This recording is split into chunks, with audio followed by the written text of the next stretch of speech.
AHTM Sports. Thank you. All right, and welcome to a broadcast of tonight's Indian Hill homecoming football game between the Indian Hill Braves and the Madeira. Mariemont. I'm stupid. I'm sorry. Mariemont. That's all right. And Mariemont. Yeah, no correlation between intelligence and who's playing tonight. So no problem. No problem. Yeah, it's going to be a homecoming weekend here for the Braves, and everybody excited about that. Big crowd out there. I saw a lot of people in the student section. Looks like it's already full. It's the most full I've seen it this year. Yeah, you know, usually we don't get a full student section until well after the game has started. So this is fantastic. Exciting, too. Two really good teams, 4-1, both of them.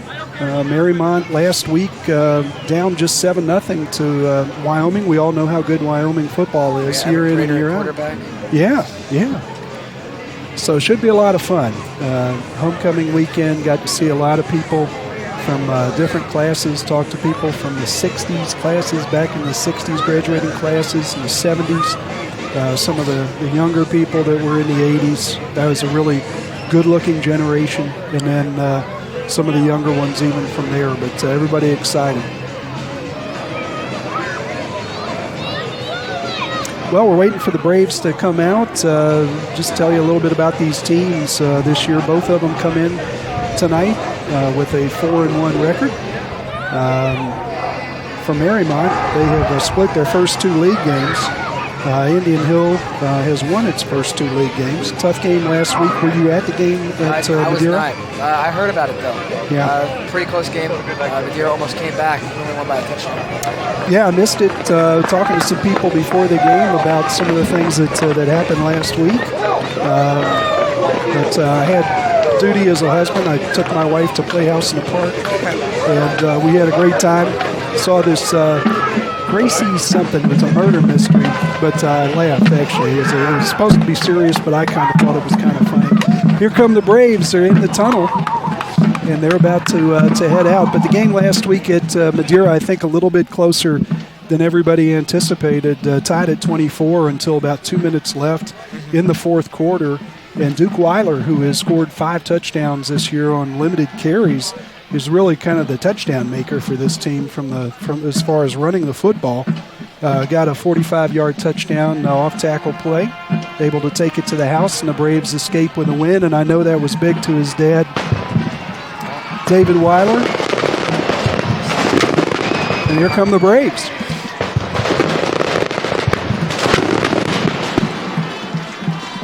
Yeah, talking about last week with Madeira.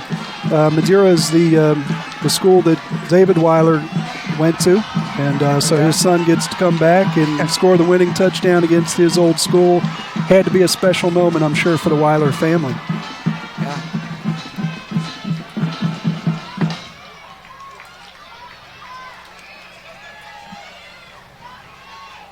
So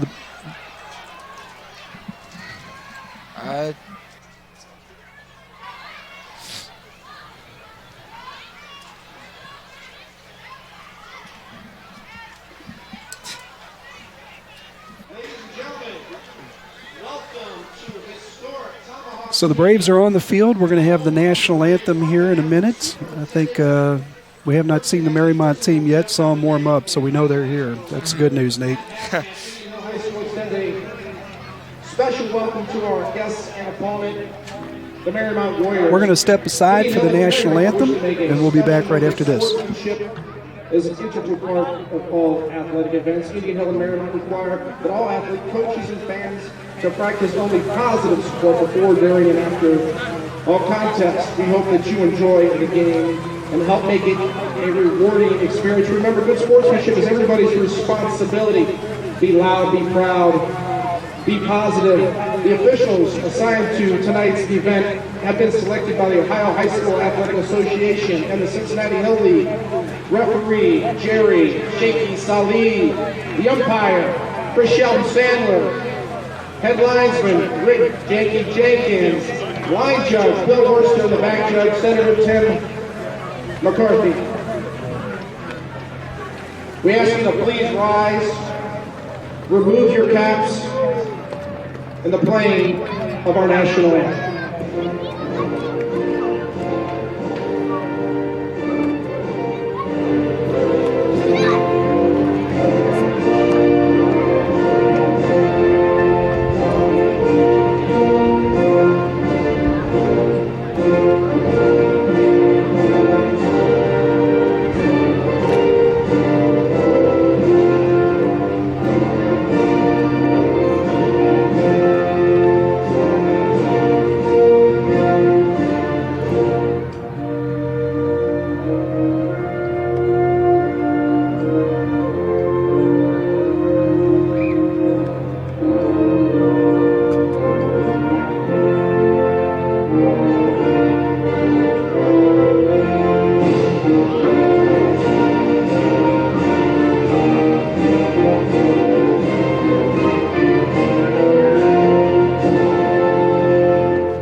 Nate, we're back. Great national anthem there, the Indian Hill Marching Band. It's always great to have live music, I say. Tapes are good, but great to have live music here with the Indian Hill Marching Band. Do a great job under the direction of Don Barker. Been here for quite a while. Yeah, terrific, isn't it? Yeah. Yeah. Oh, Mariemont is on the field. And as we talked about, good Mariemont football team. These games have always been close. Seems like Mariemont and Indian Hill. And really, I think this is probably the biggest test that the Braves will have until Week 10 when they head to Wyoming to face the Cowboys. I agree. Spoke to some of the players this week. They seem pretty confident, but they didn't seem cocky. Right. Yeah, they said they prepared pretty well, and they're pretty confident they'll win. Well, Nate, they're right in that spot you want, right? Confident, but not taking anything for granted. Mm-hmm. This Mariemont team comes in scoring quite a few points, but defensively giving up some points too. And looking at their so far here in 2019, again 4-1, 1-1 overall in the league. Scored about 25 points a game and given up almost 17. This Indian Hill football team comes into tonight, again 4-1, 2-0 in the league. The only loss here against McNicholas. Tough game for the Braves. I think they learned quite a bit from that one. Yeah, they did. Early in the game, they had a few plays that could have gone their way, but then notably a referee calling a wide receiver out of bounds in the end zone, even though from my angle it looked like he was in. Tough loss, but I'd say it helped them grow this season. Yeah, I think so. And I think, some of the things mentally as far as composure and keeping poise and that kind of stuff, I think we've seen the Braves grow throughout the year and mature. The Braves come in averaging over 40 points a game and giving up about 11. So this Indian Hill football team is lighting up the scoreboard. We hope to see it tonight, although we have seen these games with Mariemont be tight, 17-10, 14-10, things of that nature. And last week, of course, Wyoming going in and scoring just 7 points in the first half. So this Mariemont football team, very good. Look forward to a great night. And I think most of all, I think these players are just thrilled with the change in the weather. Oh, yeah. It has been killing them heat-wise, and wearing all black definitely adds to that. Yeah. If you're from out of town, maybe watching a grandson play or a granddaughter cheer. I mean, we've had a string of several weeks where we've been in the 90s, and it's been really kind of unique because I'll keep track of weather where we have relatives in different places, and they get rain or they get 70-degree temperatures or whatever. Not the case here. It's been in the 90s, and today is like really the first day where we've had a break. It's starting right now in maybe the low 70s, and we're going to get down into the upper 50s by the time this game is over. Great news as an athlete. Obviously, these kids hydrate all week to try to avoid the cramping, but a lot easier to do in this weather condition. And Luke the Leg Lundberg gets ready to kick off for the Braves tonight.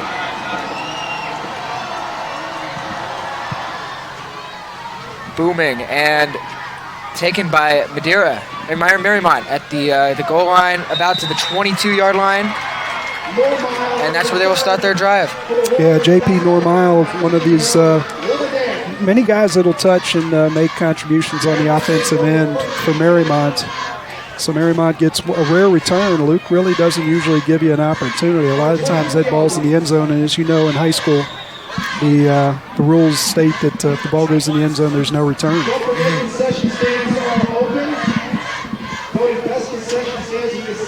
So Mariemont will come out. The splits on them, Nate, as far as running and passing the football, they run it about 61% of the time, and their quarterback, Andrew Glassmeyer, in on about almost half the plays, either a carry himself or throwing it. A run outside, stop for a loss by the Braves. Running back, number 18. Yeah, Seth Green, 5'9", 154 pounds. He's run it 69 times this year, averaging over 7 yards an attempt and 7 touchdowns. So not that time against the Braves, but you'll see a lot of Seth Green, I'm sure, tonight. This Braves football team will talk a little bit tonight about where they are. The Hardman ratings or the Joe Edel ratings, however you want to say it, have come out. And good news for the Braves. Seems to be a little confusion on the Braves defense as the snap comes to, and it's a pass, a slant route caught for about a 17-yard gain. Yeah, once again, Seth Green lining up in the slot and going across and making a catch. And the great thing about Green is he can run with it after he catches it. This Mariemont offense, we talked about how diversified they are. Green has run it 60 times. Luke Robinson. There's a Luke Robinson at Indian Hill. Yeah. It's about 6'8", looks a little different, but there's a Luke Robinson that's 5'9" down in Mariemont. He's run it 53 times this year, so they really spread it around. Handoff to Seth Green as he stutter steps and makes a hole for himself, running for about 14 yards. Green, the ball carrier. After a short gain, the first run, he seems to have taken composure. Yeah, Nate, one thing you look at just, from the eye test, you see this Mariemont line. It's a pretty stout group of guys. And we know last year with Indian Hill, with Jalen Thornton and Joe Oakes and that group, makes a big difference for these backs. And another handoff to Seth Green. He gets about 6-7 yards. Yeah, good stop there by Charlie DeGennaro. So Green and Robinson will get most of the carries. Glassmeyer will tuck it and run with it on occasion. A couple of wide receivers, Owen Holiday and Max Tepe, each with double-digit receptions and touchdowns, and or at least having scored touchdowns. And they run actually 2 tight ends, Max McGowan and Jack Borgerden. The pitch to Seth Green, and he is hit as Mariemont fails to get more than 1 yard on the run. Yeah, great job by Will Kleekamp and also Luke Hammond in on that stop. Will Kleekamp comes into this game, and it seems like he's been playing forever. He's now a junior, but third year of varsity football, and Will Kleekamp comes into this game with over 40 tackles. Oh, wow. So he's been on the field a lot, and he's been making plays all over the field. The Braves student section is stomping right now. We can feel the vibrations all the way up here in the booth for a third down.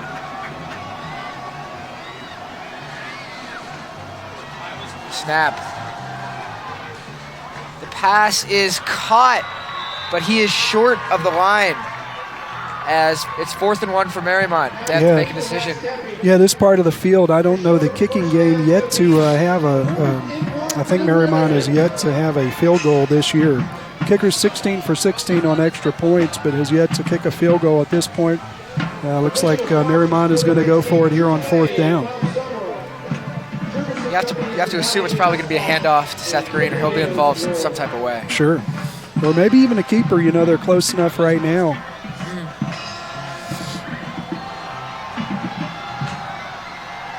Interesting that line. Well, he'll go up under center and do just that. And he is See he where short? they spot this. Looks like they're going to spot it inside the 30. Which means he gets the first down. Nice call. Nice call by Mariemont. You noticed in the shotgun initially. And Gassmeyer went up under center, takes the snap, and really the best thing, hard to get penetration in those gaps when the quarterback just sneaks it. So nice job there. He's got a good-sized center and a really big left guard to go behind. Oh, the snap over his head. Bouncing to the 50-yard line. He falls on top of it. Smart play. But Mariemont loses about 20 yards. 2nd and 30. Yeah, great pressure there by David Ryu once that happened, not to give Glassmeyer an opportunity to pick that up and make a play. Ryu this season with 19 tackles and 4 sacks.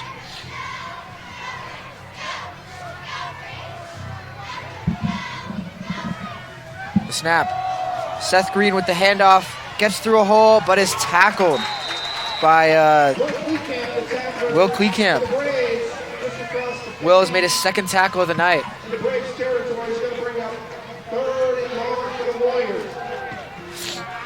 Now 3rd and 18 for Mariemont. You have to wonder if they are going to punt or if they're gonna run, just trying to get some room for their punter, or if they're gonna try to get the first down. Yeah, Nate, one of the things I think about this part of the field, if you put the ball up for grabs, sometimes an interception can be just as good as a punt. So want to take a chance and maybe get that ball down the field, see what they choose to do. Student section once again pounding on the bleachers. And they pass it, and it is a first down for Mariemont. Oh, he's still short. Oh, no. Not a first down. My apologies. They get back to where they first snapped the ball. Yeah. Puts them into a manageable 4th and maybe 6 or so. Mm-hmm. So another opportunity for this Mariemont offense to stay on the field. Nice job staying in the pocket. Glassmeyer's thrown it around a little bit. 6 touchdowns on the season, 7 interceptions. What it tells you probably as much as anything is he's willing to go ahead and allow his receivers to make plays, not afraid to put the ball up. And now 4th and 6 for the Warriors. Oh, and pressured. Thrown and incomplete as he's falling. Yeah, Nathan Berger with the pressure. Great job by this Braves defense really in the last series here to sell out and get Mariemont off the field. So Indian Hill's going to get the ball. And I tell you, there was a moment there, Nate, I think when they were running the football and getting good yardage, 7, 8, 10 yards a carry, it looked like Indian Hill might have a tough time getting off the field. Oh, yeah, but they managed to adjust well off the missed snap. Play to their strengths. Snap. It's an option. Hit. Out of bounds. Trey Lopez is at the 33-yard gain, but there is a flag on the field.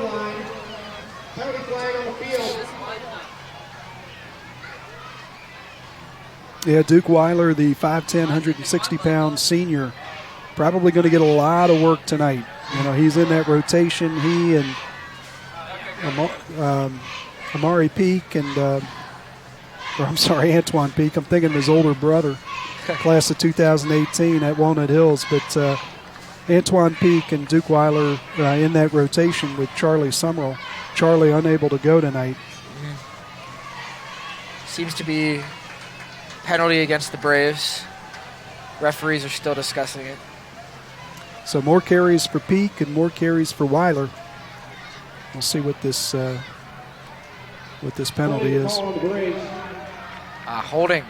It's going to back him up a little bit.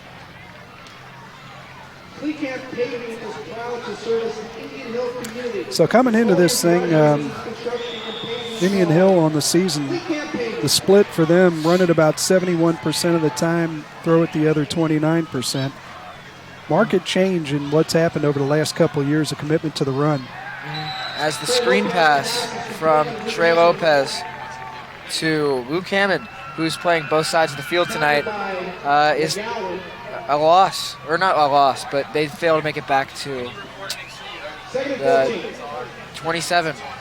And it's second. Holding, reset it. So it's 2nd and 15 now. Yeah, both these teams playing from behind the sticks. Some tough breaks Looks like we're going to have another one here, pre-snap penalty on Indian Hill. False start. Call on Indian Hill. So,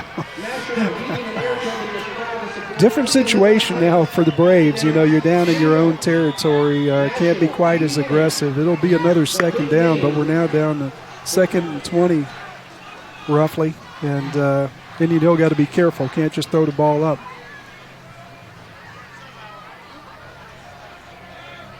Mari Whitehead on one side. Hammond on the other.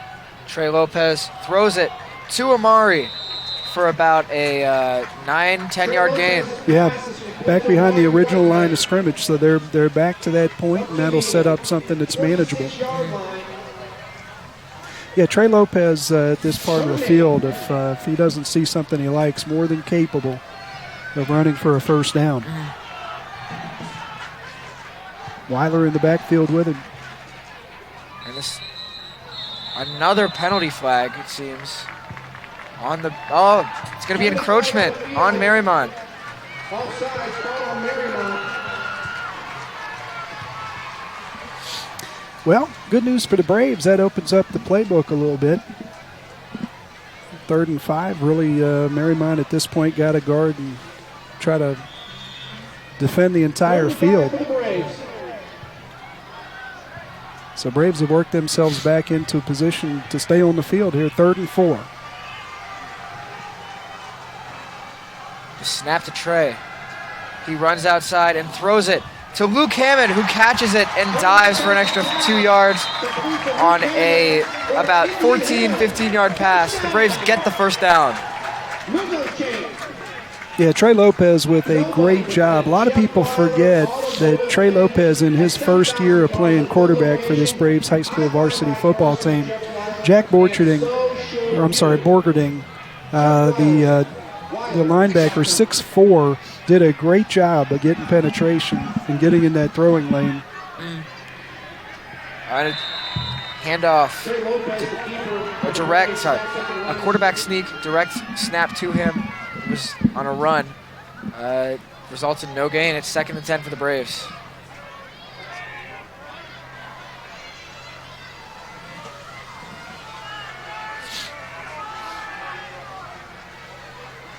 Trey with Duke Weiler in the backfield. Fake handoff on the play action. But it goes to Duke Weiler, who has a lot of space. He runs to the 30, the 20. He fights his way in and is hit out of bounds at about the 10-yard line. Great play for the Braves as they get about 40 yards. Great job by Duke Weiler to trust his speed once he got outside. Just straight line toward the end zone, finished strong with a physical finish to that run after the catch. And the Braves are in business.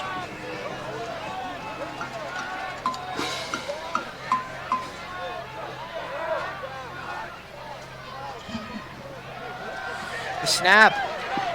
Duke Weiler again. Takes it out to about the 3 or the 4. 4-yard line of Mariemont. Duke Weiler has almost single-handedly brought the Braves into scoring position. 2nd and 3. Yeah, Braves with an opportunity to get a first down without scoring a touchdown. But at that part of the field here where they're really close in here to the goal line, inside the 5-yard line. 2nd and 3.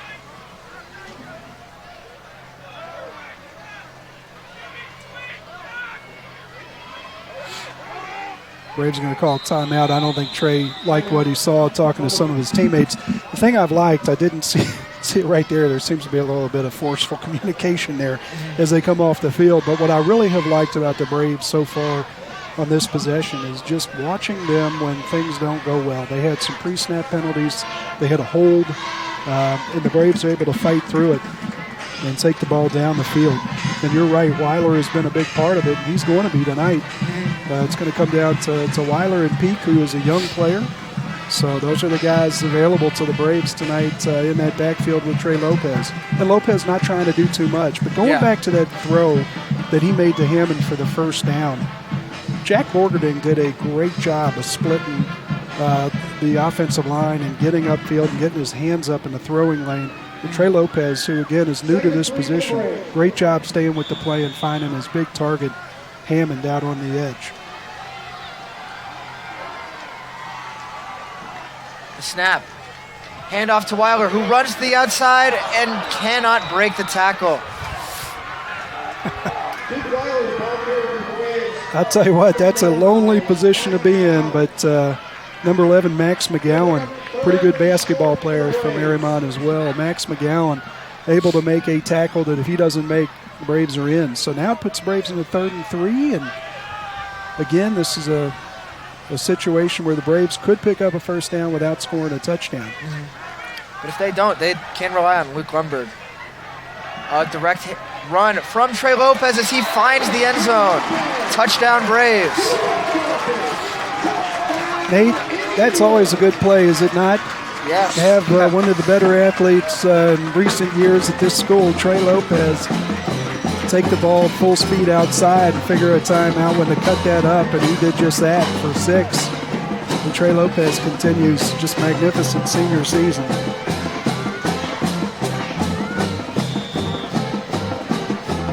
Braves line up to take the extra point. I think the Braves would like to get a lot of other things established. And it is good.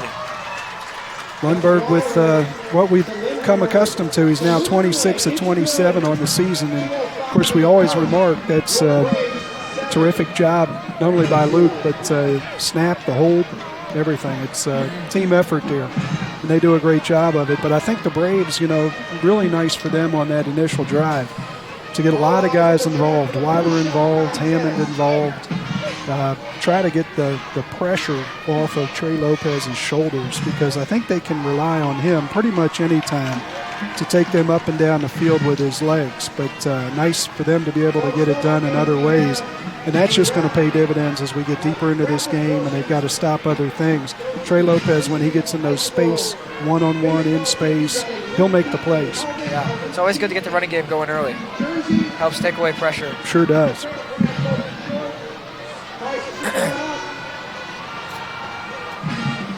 Well, let's see if Lundberg puts this one in the end zone. We almost take it for granted. Looking at that flag, looks like it's pretty much straight down, so we don't have a big wind issue tonight, which is good. Of course, we can feel something in here, kind of a crosswind maybe. Yeah.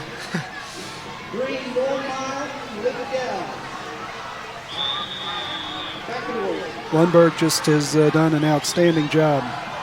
Kick. Once again, it does not sail into the end zone. It's taken about the 5, out again to about the 22.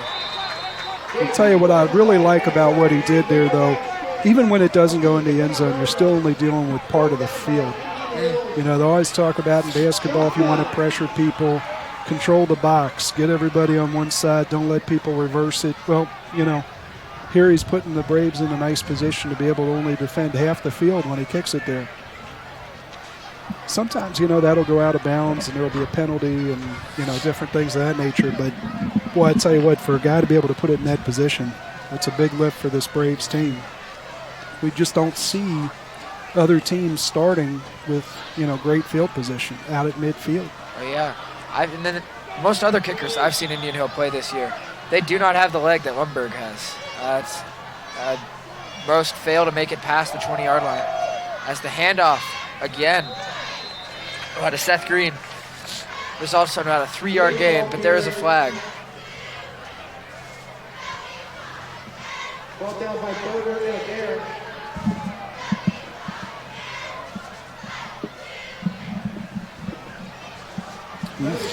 On the defense. So we're going to have a face mask here against the Braves. The play going away from us, really hard to see exactly what happened. But Braves get called for the face mask, and that's a big one. That'll take them out toward the middle of the field all the way to the 40-yard line.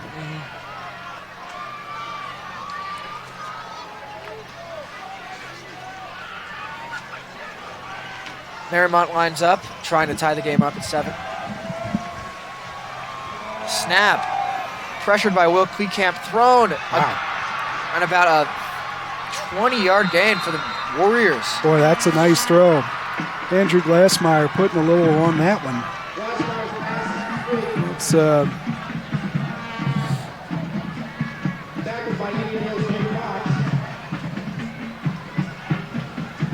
didn't get the number on that. I apologize. 11. Number 11? Yeah. Okay. It went out to Max McGowan. So a heck of a throw by Glassmeyer. Snap and the handoff again to Seth Green, but this time he is. Oh, the offensive line continues to push, and they managed to get an extra yard, 3-yard gain for Seth Green. Yeah, Mariemont going to stay true to what they do. Some of these runs, you know, we had the first down run, and then we got this one. They might not get a whole lot, but it's positive yardage. Put them in a situation where the playbook's available to them. 2nd down and 7, maybe a long 6.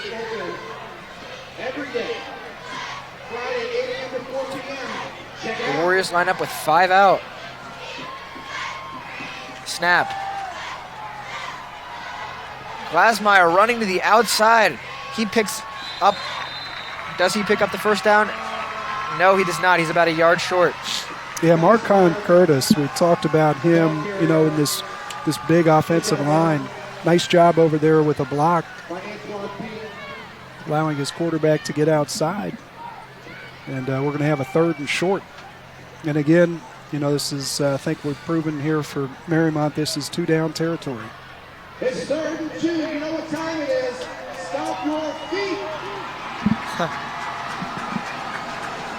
The Braves side is extremely loud, trying to disrupt the Mariemont playbook. Snap the handoff. And he does not get the first down. In fact, they lose a yard. 4th and 3 for the Warriors, but it is 4-down territory for them.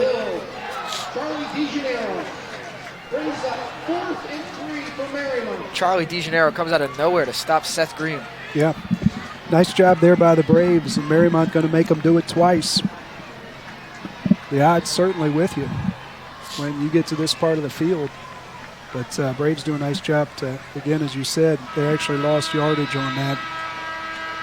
And that was a rather quick first quarter, Nate. It's going to happen when you have an offense, pretty much nothing but run plays.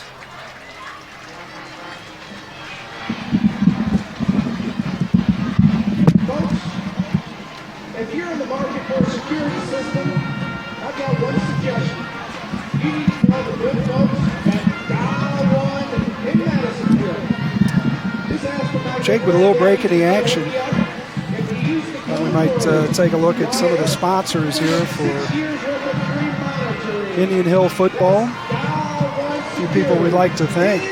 Bob Summerall Tire and Service, Grass Corps, Dial One Security, of course, Dr. Timothy Kremchek, a Indian Hill grad, Deacon Orthopedics and Sports Medicine, which is part of the Christ Hospital Health Network, Clee Camp Asphalt, Paving and Patching, Weiler.com. We saw quite a few runs by Weiler. Valley Asphalt, National Heating and Air Conditioning Company, Sibsy Klein Realtors. And speaking of Sibsy Klein Realtors, I'd like to congratulate the Indian Hill golf team and young Mr. Shakely, who did a great job yesterday morning. Qualified for state. Qualifying for state. Huntington Bank, Liquidators World Office Furniture Warehouse. And the snap. It is a throw, and it is incomplete. The Braves get the 4th down stop. Second time tonight the Braves have held their own on 4th down. They take over at their own 30-yard line. Yeah, both teams able to move the football, no question about it. Braves, the only one able to get it into the end zone, and we'll see if they can do it again here. Good field position for this Braves team. They have the ball all the way out at the 33-yard line.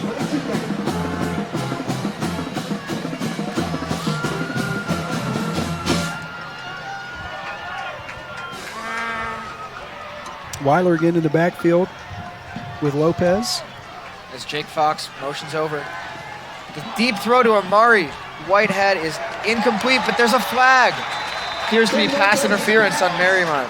Is intended for Amari Whitehead. Penalty flags on the field.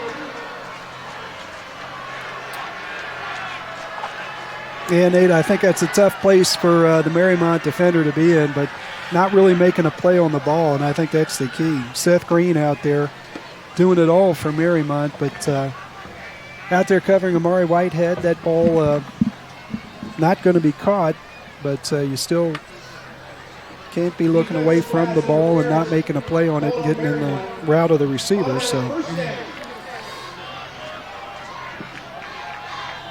it's not a spot foul, just a penalty or down and distance, and Braves will have a first down. Snap. Option. Trey Lopez gets past a few defenders and spins into the ground, getting a gain of about 5 yards. Yeah, Jack Borgerding, a really good athlete down in Mariemont, but boy, I tell you what, if we had that one on replay, Trey Lopez, really tough to deal with in space one-on-one. Terrific move there to get outside. And again, positive yardage on first down puts the Braves in a position to do a lot of things here on second. Snap on the jet sweep keeper to Trey Lopez. He is tackled for a loss. Yeah, nice job there by Mariemont. Trey thinking about maybe handing that ball off to number 13, Luke Hammond, who came in motion. And again, that's one of those things, we talk about how long have you played the position. How do you make those reads? How do you see that?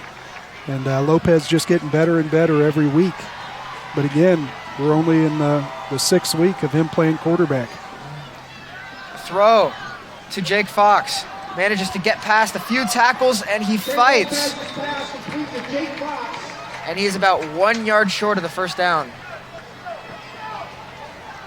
Down to the 44-yard line.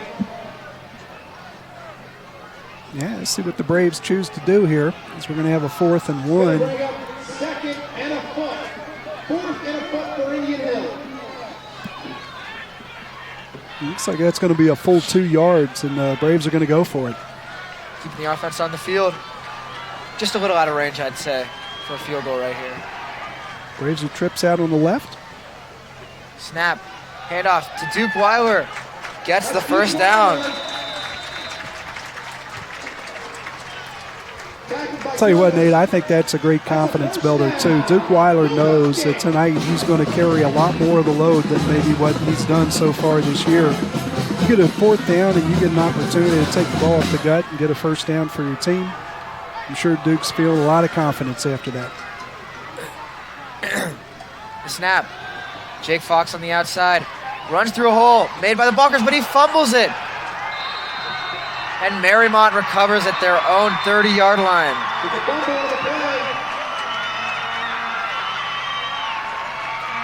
Yeah, great touch on that pass by Lopez, and great job getting it, tucking it, and getting upfield by Jake Fox. Just happened to run through traffic. Ball comes out. Mariemont's got it, so time for the Braves defense to pick them up.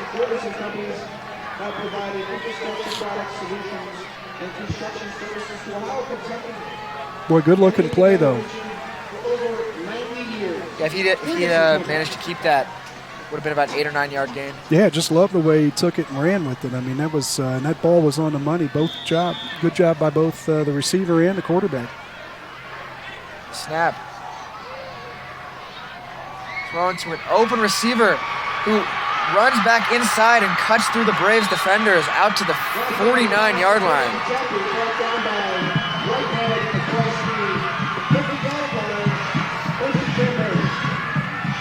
Yeah, not sure if that's the first time we've called Max Steppe's name, but Max Steppe come in with 11 receptions, 84 yards. Kind of a possession receiver, a guy that can catch it in traffic and does a nice job there turning it up. This Mariemont team's been able to move the ball, just not able to cash in. Snap. Another pass play, again caught. First down. Started by Whitehead. Down to the 34-yard line, first and 10. Yeah, Max McGowan with another play. Another catch for Mariemont. Maury Whitehead in coverage there. Nice job getting him to the ground, but Max able to run Amari off. Got a lot of space for his quarterback to make a throw. Handoff to Seth Green, and he appears to be stopped by the Braves defensive front.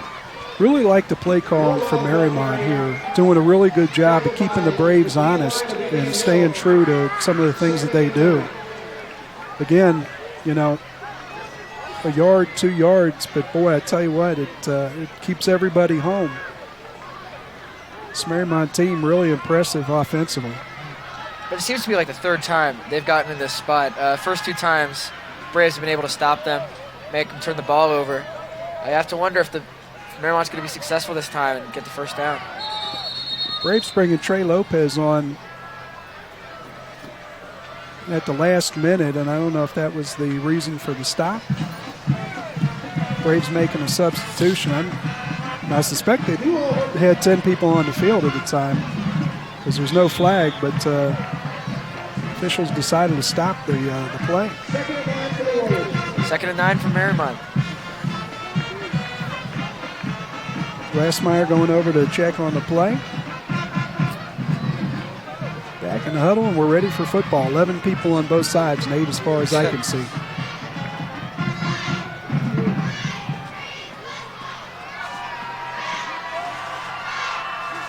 The snap. Seth Green on an outside handoff. Nearly tackled by Amari Whitehead, but forced out of bounds. And it is now 3rd and 4. Yeah, Amari doing a nice job to get out there and contain that edge. But Seth Green with an equally fine job of getting out there, getting something positive for Mariemont. Again, we're in 4-down territory here. So Mariemont with an opportunity, 2 plays to pick up 5 yards.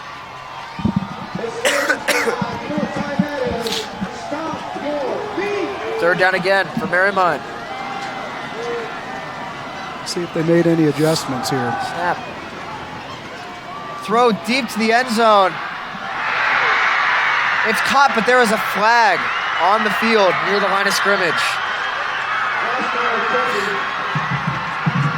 So we've got a call of a catch in the end zone for a touchdown, and then we've got a flag holding to sort on out. the offense.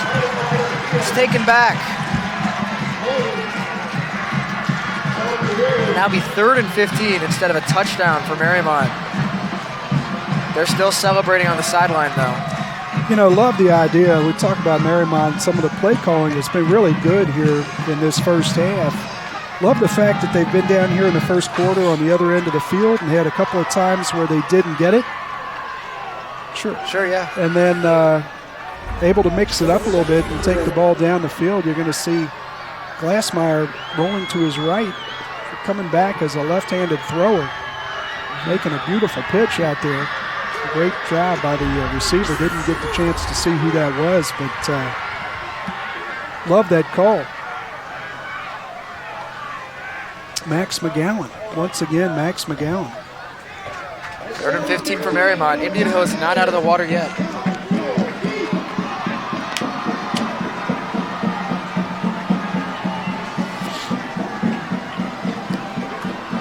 Five wide for Mariemont. And tackled for a loss. It's now 4th and 15. Yeah, Glassmeyer lucky to hang on to that football. Got that blind side pressure, and Braves able to bring him down. I'm not sure Mariemont earned the opportunity to have a 4th down play here. It looks like they're going to come out and punt. Had they gotten maybe, 5-7 yards, they might have thought about another 4th down opportunity. But first punt of the game for Mariemont. For either team. We'll bring on Pete Meisegland, who's averaging 29 yards a kick. Snap is good. It stays in bounds and rolls to about the 12-yard line. Yeah, nice job. So Braves will have to go quite a distance here. 6 minutes and 35 seconds left here in the half. Braves with an opportunity to put a drive together and get a little control of this football game.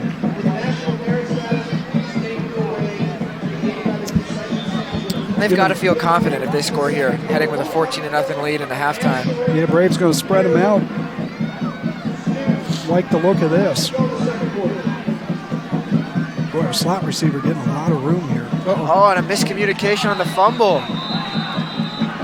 On the snap, it's a fumble.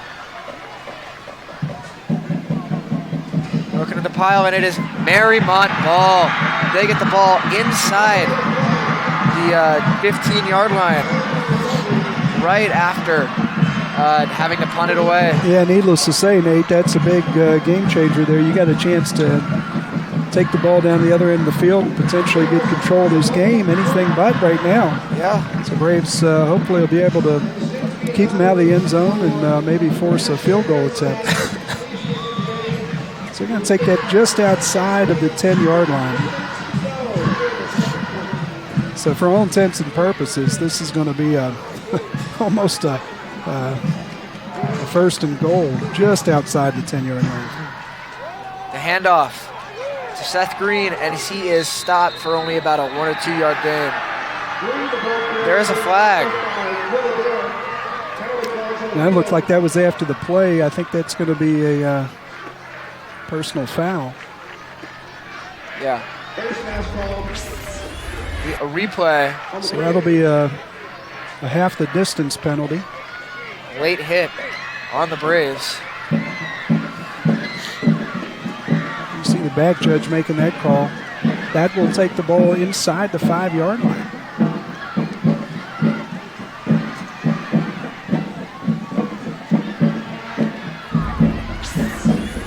Of course, the other thing that'll do is that'll make it an automatic first down. So Mariemont will have a first and goal from inside the 5. Again, a team with a good running game, a couple of large targets as far as the throwing game, and a mobile quarterback. So Mariemont with all the tools to get in from here, see if the Braves can stop them. Big change of pace from just a second ago. The other thing, that makes it all possible, Nate, big offensive line. You can see it there on your screen. And Seth Green switching directions is stopped for no gain. Yeah, great job by the Braves line to take away the first option, and a great backside play by Will Adair. Second and goal for Mariemont. Will Adair having a heck of a season. Sophomore. Comes into this game with 28 tackles and a pick. Plays blown dead. Looks like they're going to talk about it, see what's going on here. Hopefully they just talk, put the ball down, and let's go. Now they're going to go over to the Mariemont side and talk to the coach. A little easier to have this delay when it's 60 degrees as opposed to 90 degrees. Oh, yeah. We'll take it. And no change in the spot of the ball. Second and goal for Mariemont. Again, Mariemont has not had a field goal this season. The pass on a fade to the end zone, incomplete. So now with a 4th and 5, at that point, let's see what they decide to do. I mean, obviously, if it was Indian Hill, Lundberg would be out to kick for a field goal, but again, this is a team that comes in without having a field goal through 5 games this season. And I don't think they're bringing out their kicker. They're going to stay on the field and try to score here. Which really, Nate, makes the play call on that one curious. We've been very complimentary of the play call, but boy, I'll tell you what, that's a tough throw and catch right there. You know, you got 4 opportunities basically again from the 4. You got that offensive line in front of you. 4th and 5 for Mariemont. This is a do-or-die situation on the drive. Yeah, big play for the Braves. Throw. Nope. Over. Max Malahan's head. The Braves get another 4th down stop. Yeah, once again for the Braves, I mean, gosh, that route, again, you've got a receiver running away from the quarterback. You're only 4 yards away from the goal line. And that almost has to be a perfect pitch and catch. Add to it the fact that he started by taking the defensive back in before he went out. Now it becomes a timing issue as well. And Mariemont really walking away. That's one I think they're going to be thinking about. Rest of the night. Yeah, the rest of the night and into next week if they should lose by less than a touchdown. So Braves have a mistake, with the snap, and in the exchange, and now they have the ball back, able to get it back, and a little less time, but still quite a bit of time left here in this half for the Braves to go down, maybe take control of this football.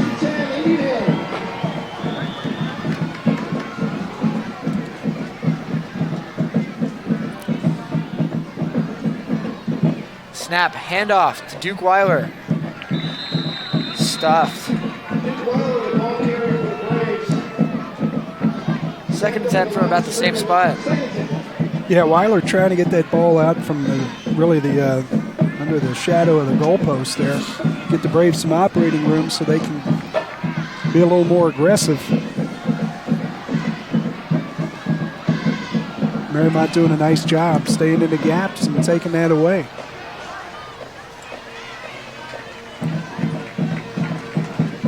Snap. Another handoff to Duke Weiler. And he manages to get about 1-2 yards forward progress before being tackled behind the line of scrimmage. Yeah, tough chance there for Weiler. A little bit of issue with the exchange. And by the time he got the ball, the defense basically in position to make the play. Talked about Duke coming into the game, 19 attempts and 143 yards. So he was running for better than 7.5 per carry. But that's the amazing thing to me, 5 touchdowns and only 19 attempts. Yeah. So it's quite a playmaker, touchdown maker, if you will. And but again, new role tonight with a lot more carries. He might get more than 19 carries tonight. Timeout for the Braves. We talked about about Joe Edel and some of the playoff rankings. Those have come out, and in Division 4, Region 16, where Indian Hill resides, Wyoming was first this week, Milton Union second, and Indian Hill third. Clinton Massey is fourth, and I tell you, looking at what they've done so far this year, they had a loss up at Avon Lake to a team that's won a state championship at the Division II level up in Lorain County. And actually last week went up to Columbus and beat Bishop Hartley, a D3 team that's won back-to-back state titles. So I'm not sure what Clinton Massey has to do, but that might be the best team in the region. Snap on a throw. Caught by Luke Hammond, who runs upfield and gets about 7 or 8 yards after the catch for a 20-yard gain. First down. Yeah, Luke Hammond, a great route, great hands, and tough finish there. Luke Hammond came down pretty hard, that head at the end of that play. Looks like he's up and fine. I'm sure Howard and Wendy watching that one carefully. Snap. Thrown to Amari out of his reach. Second down. Yeah, Lopez putting a little heat on that ball. Yeah. Yeah, I like that. Yeah, these Braves receivers, Hammond at 6'3" on one side, Whitehead at 6'2" on the other, and then Charlie DeJaneiro, another guy, 6'3". Big targets for this Braves offense. Jake Fox motions. The snap. Handoff. Duke Weiler loses his balance, but manages to regain it enough for a 3-yard gain. Yeah, you can tell Duke Weiler now starting to feel it a little bit. Starting to loosen up, starting to look for opportunities, feeling confident back there. How about Jake Fox? How many times do we see him really kind of giving Trey a read on that defense to tell what's going on as far as responsibilities with motion? And Jake Fox all over the field, offense, defense, special teams, building a lot of trust from those coaches during the week, obviously. The snap. As Trey runs to the left side, pump fakes, and throws it over the head of Luke Hammond, and it's going to be 4th down for the Braves. Yeah. After not seeing punts, we're seeing both teams now in punting situations. So plenty of time for this Mariemont offense with 3:22 here in the half to get down and make up for that missed opportunity. Looks like they'll have 2 guys back, Seth Green being one of them. The other one, J.P. Normile. Oh, what a kick. I tell you what, I don't blame him. You look at how high that was. That's a tough chance to handle. And, you know, the worst thing in the world you could have happen right now is to muff that thing. Have Indian Hill take it at the 30. Pretty smart decision by Seth Green. I know he can catch and he's a heck of an athlete. But probably, you know, discretion, the better part of valor there to let that thing go. So Mariemont will take it on their 29. Really not much of a return opportunity, even if he catches it, because that ball was in the air so long. Coverage was down there. Well, that was a heck of a kick. Yeah.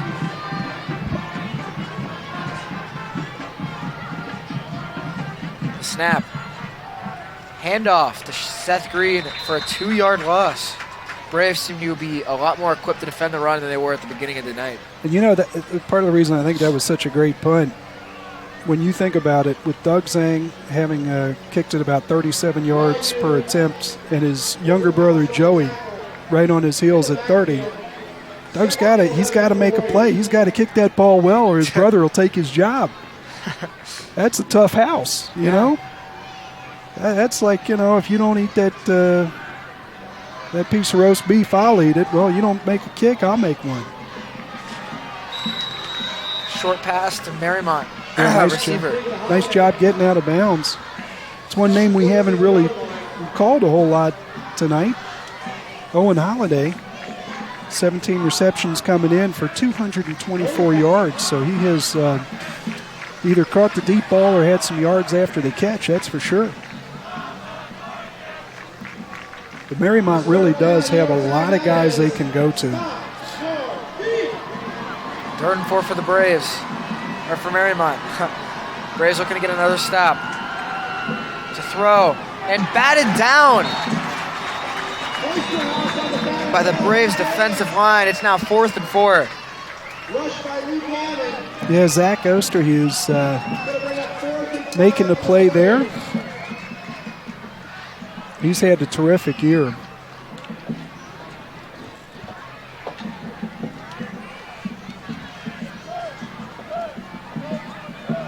Now with about 2 minutes and 36 seconds left, the Braves do have a chance to drive down the field.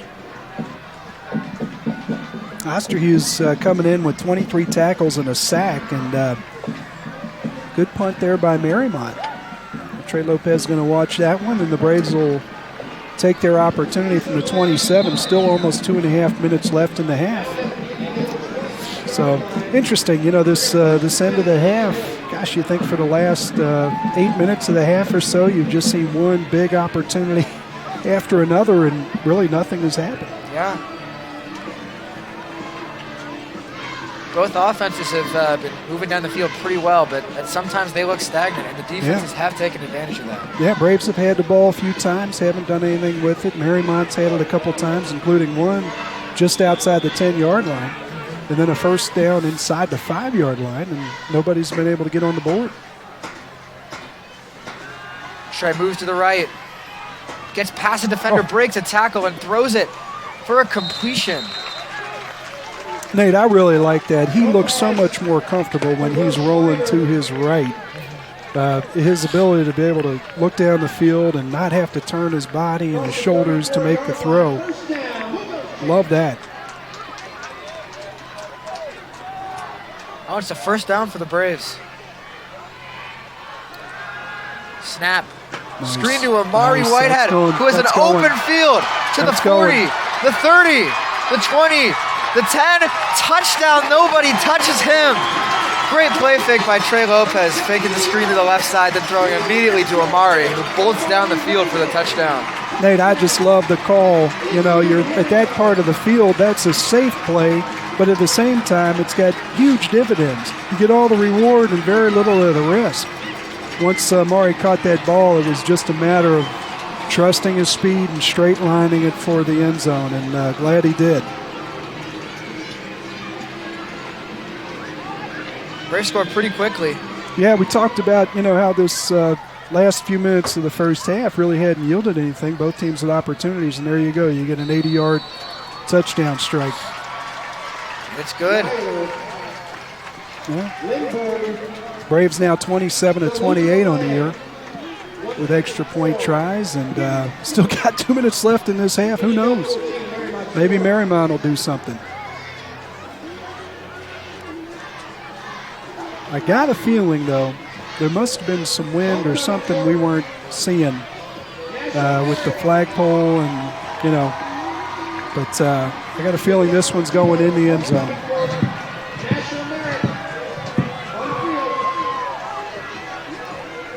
It's a homecoming weekend here at Indian Hill. Be quite a bit. You'll want to stay tuned for the half. You won't have any commentary, but we will have the picture out on the field. The band is here. I think the Mariemont band is here as well, and of course you'll have the homecoming court.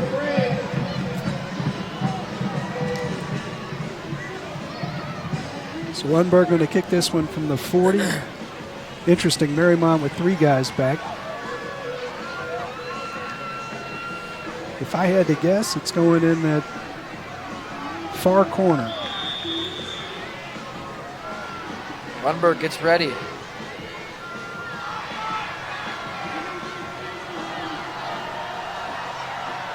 He kicks it.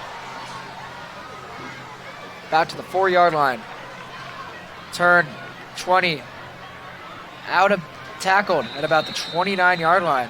Yeah, McGowan again, nice job fielding that kick and getting it out there.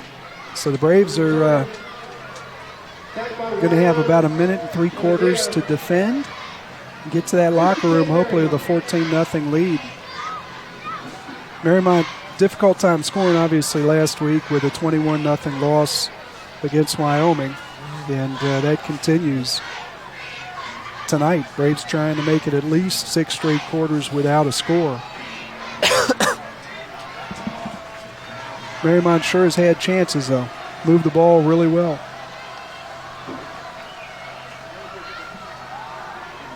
Thrown. It's completed. Oh, he breaks a tackle.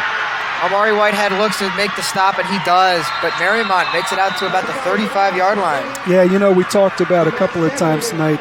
Duke Weiler running down the sideline this way, Amari running down the sideline that way. The ability to trust your speed and then maybe give that defender a stiff arm. We saw a guy kind of give up on that play. Took a look at Amari, said, I can't outrun him. You never know. You never know. That's a hard tackle to make in an open field unless you make it easy by changing direction. Mariemont looks to strike for the half ends. Pressured by Joseph David. Yeah, nice job by Glassmeyer to see he didn't have anything there. Got 1:12 left in this half, and good decision there just to make sure the ball gets in the ground and we line up, stop the clock, and have another opportunity. Plenty of time.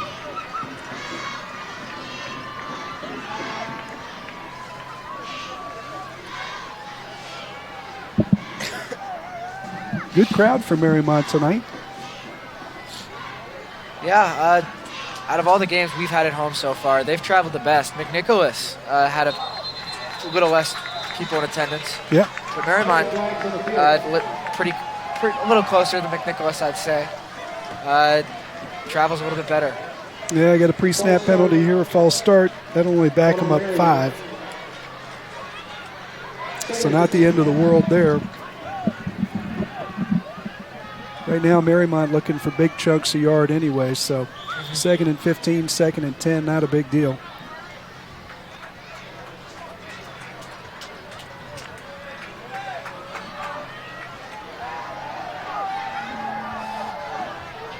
Five They are wide. going to start that clock, though. The throw is deep, and he is wide open. Mariemont scores. Nate, the drought is over. Almost 6 quarters in, Mariemont with the touchdown, and we got a ball game.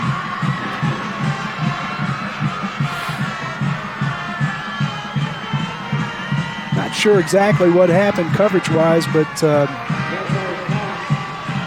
I know Glassmeyer would have been disappointed had he not been able to make that connection. He was wide open and then able to get into the end zone, so. Mariemont seems to be in like some sort of trickery formation. They've run back into the... Yeah, in spite of not having a field goal, Mariemont 16 of 16 this year from the extra point, so they can kick it. Snap. And the extra point is good.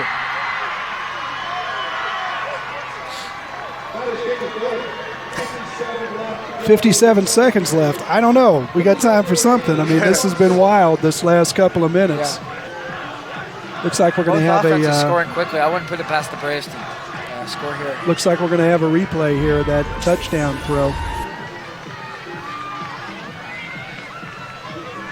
Well, we got the false start, and then right after that, we'll have the touchdown throw.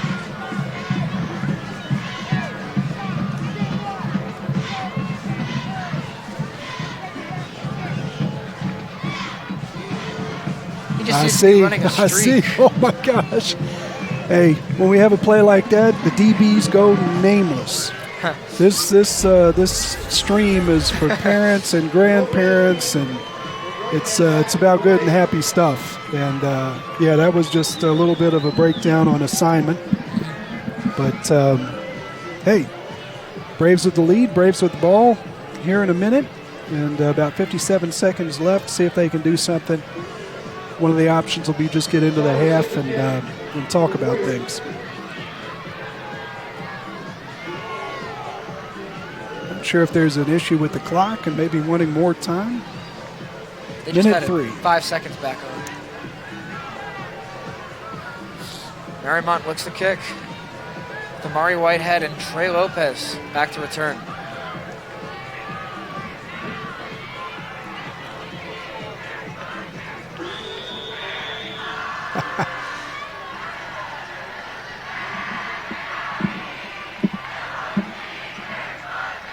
The kick, and it's a squib.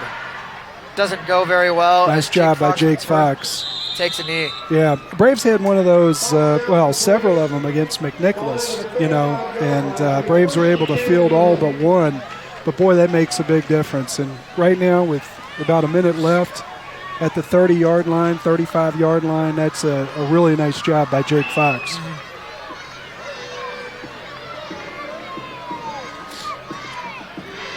58 seconds and 1 timeout. Braves definitely have a chance of scoring here. Trey rolls to the left, throws it over Luke Hammond's head. Yeah, a lot of pressure there for Borgerding. And, again, fine athlete, 6'4", great frame coming in there. Trey doing a nice job of getting rid of that. Little contact after the throw. He's looking there to see if anything would happen with the officiating. Whitehead, referee right on it. So everything's good. 2nd and 10.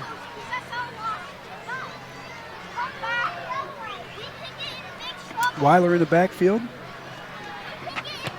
Fox, Hammond, and Amari Whitehead. We'll throw it up to Amari and see what Going happens. for the catch. Oh, he does not catch it, but they call pass interference. Second Looks time like Amari's Amari drawn that might tonight. have gotten tangled up with Seth Green and maybe turned an ankle. We'll see what happens. Oh, I thought here.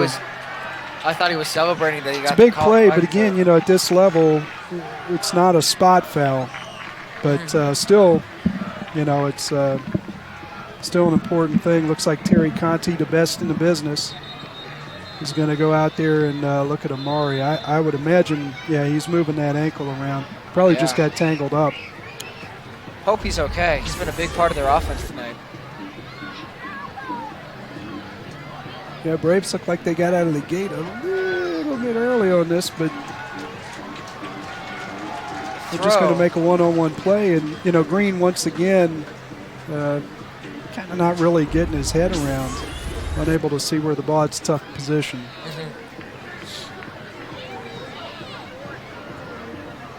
But that's one that I think not quite as obvious of a call as the first one. But nonetheless, Braves now with the ball at the 50-yard line, 47 seconds left, and a kicker that if you get enough, you get another 20 yards, you got a shot with Luke Lundberg. Mariemont calls their first time out of the game so far. looking to get their defense ready for the ensuing Indian Hill drive. Yeah, all that momentum that they built with that last touchdown. Be a shame for Mariemont from their perspective, obviously, to give that momentum away. And that's exactly what would happen if the Braves score. So, and we saw it, on the other end with the Braves, assignments. What are we going to do in these formations? Who's got responsibilities? So Mariemont, good time out there. Really impressed with that team. I think this is, and this is a game, win or lose. I mean, this is going to be a game that makes Indian Hill better. We're going to run into a stretch of 3 weeks between now and week 10, which is at Wyoming. Hate to get ahead. That's something they can't do, but we're just talking. They're not going to get a whole lot of opportunities like this to play in meaningful situations, potentially. Mari Whitehead is back on the field, and they have him, looks to be in double coverage. Pressure. Trey Lopez runs to the outside, gets past, and does he throw it before he steps out of bounds? No, he does not. He loses about 10 yards.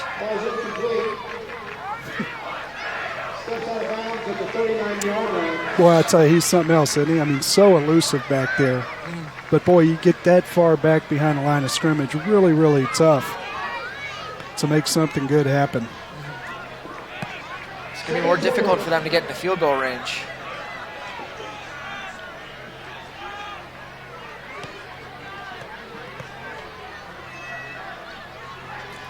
One key for Indian Hill right now, don't try to do too much.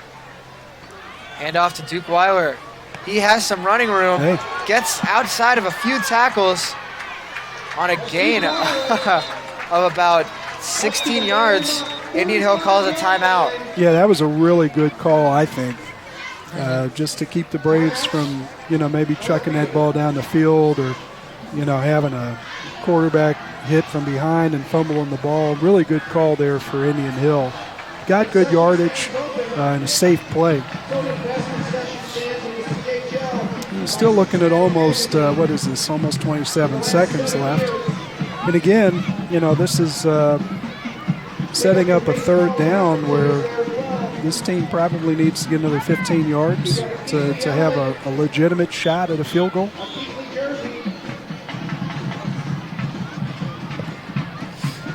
I'd say that they could pass to the middle of the field if they get the first down. Yeah. Offense can move quickly for the spike.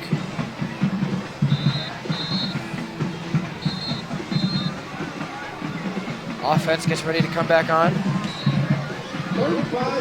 Yeah, we talk about it all the time, this Indian Hill coaching staff. Veteran group of guys. Several guys on this staff with head coaching experience. Obviously, Coach Arcuri, best winning percentage in school history. And if he's doing this long enough, that's just a matter of longevity to be able to have the most wins. Duke Weiler splits the defenders and gets the first down. Time will stop. Braves coach is trying to get him up and spike the ball.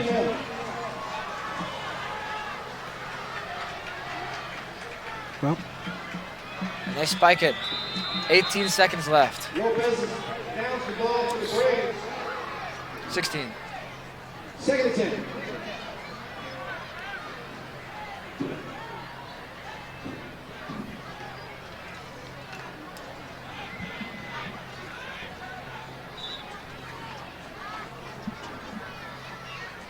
Now, once again, we got a meeting out here. Something you don't mind. There's clock's not moving. There's really no advantage either way. Referees taking their time and making sure they get whatever it is that's on their mind right. I don't happen to know what it is that they're thinking about. Might be, I think it's spotted the ball. But they don't change anything. It's the second time they've done that tonight. 2nd and 10 for the Braves.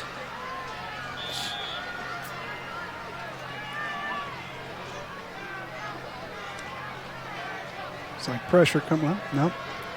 Trey looks to pass deep to Amari, who's was open. possible? Oh, it's overthrown.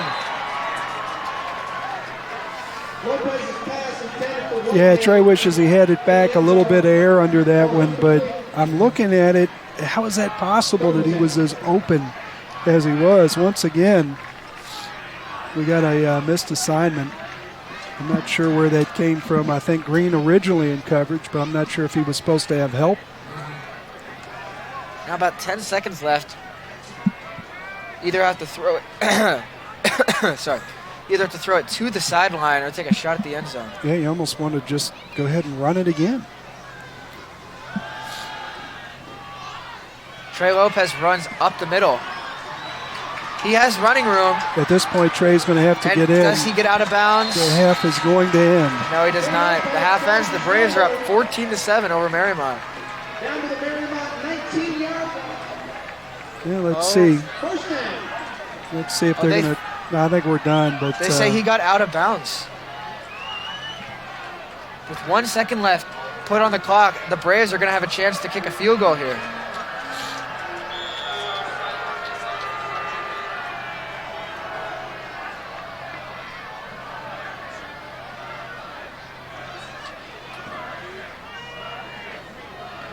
Love to see a replay on tackle, see if he was out of bounds. Well, no question about the fact that, you know, he was going forward when he left, so that wasn't like a situation where you had, you know, forward progress stop. So it wasn't that. It's just a matter of being able to sync up, and I'm not sure how they do that from where they are, being able to sync up what you saw on the clock and when he got out of bounds. But again, you know, this officiating crew doing a nice job. Everything tonight has been considered. And they ruled he was out of bounds. The Braves get the ball at the 21-yard line. No, I think they're. Oh, no. I think they're going to say, you know, and I think that might be the right call. Just an eyeballing it, it was kind of tough to tell. I think his elbow came out. But I think it's definitely the right call when you go on the field and you don't know. If you give Luke Lundberg an opportunity to make a 37-yard field goal, which probability is that he's going to make that, I think that's a good no call. In essence, they're not affecting the game by doing that. And certainly the Braves had opportunities and chose to do things the way they did to end the half. So I think that was equitable for all sides. And we're going to go to the half, come back with a good game, 14-7, and we'll look forward to it. Fans, please stay tuned for the half. We won't have any commentary, which might be all the reason to stay tuned. But at any rate, you'll see the bands, and you'll also see the homecoming festivities. The families, the kids are lined up, about to be introduced, and we'll be back for the second half. Thank you.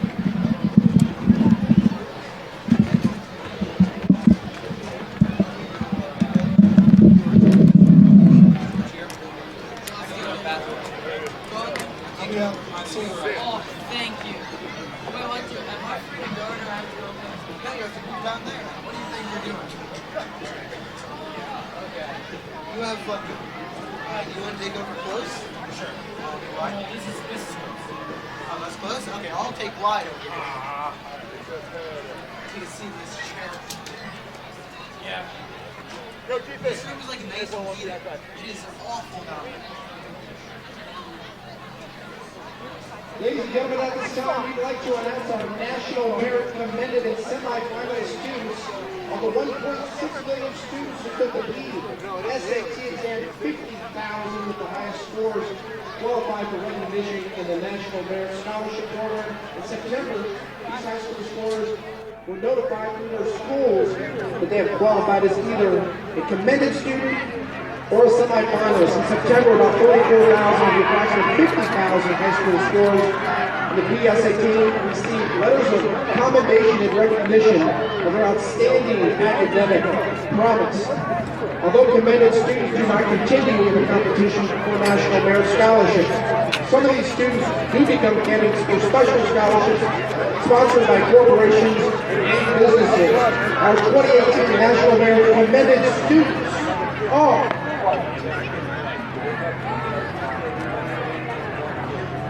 Wandrill Benold, escorted by her mother, Nellie.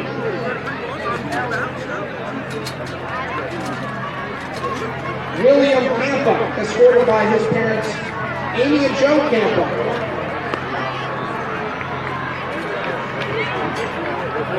Mansai Kim, escorted by her mother, He Kim. Elizabeth Radway, escorted by her mother, Joanne Hall.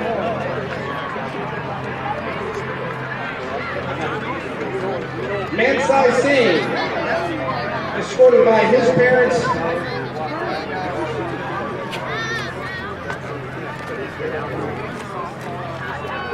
Ian Seeger, escorted by Stephen Mary Seeger.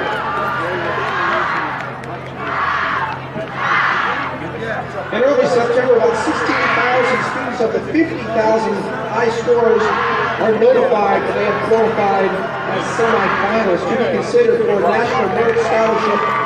Semifinalists must advance to the finalist standing in the competition by meeting high academic standards and all other requirements explained in the information provided to each semifinalist. Our 2015 National Merit semifinalist students are Sean Bridge, escorted by his parents, Dana and Larry Bridge. Nicholas Gillen, escorted by his mother, Paula Meyer. Ethan Horton, escorted by his parents, Ed and Helen.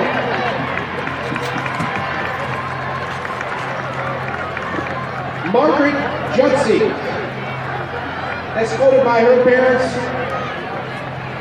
Rob and Bartley. Charles Lindbergh, escorted by his parents, Daddy and Monica Lindbergh. Kathy Ning, escorted by her mother, Kate Hand.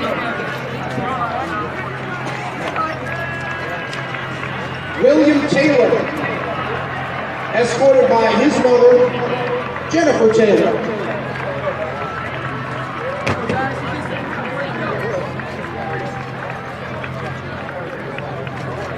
Jonah Sorsher, Allison Ma, Lynn Choi were unable to attend.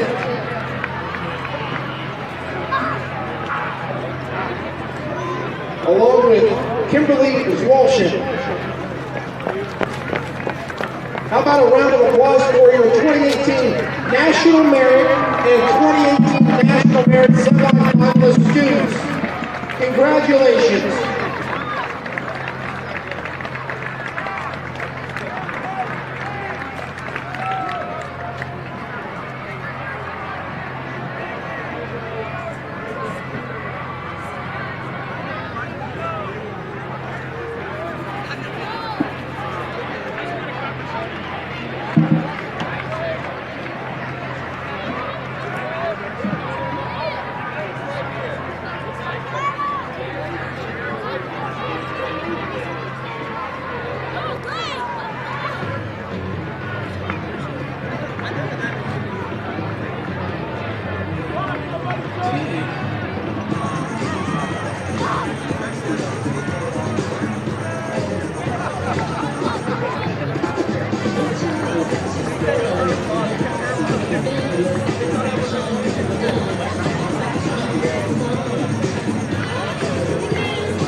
Moving on, ladies and gentlemen, we'd like to introduce you to the 2019 Fall Homecoming Court.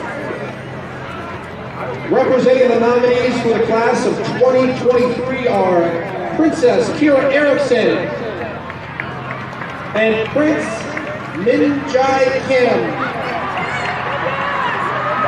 Also representing the class of 2023 are Princess Ashwini Krishanen and Prince Miles Wilson.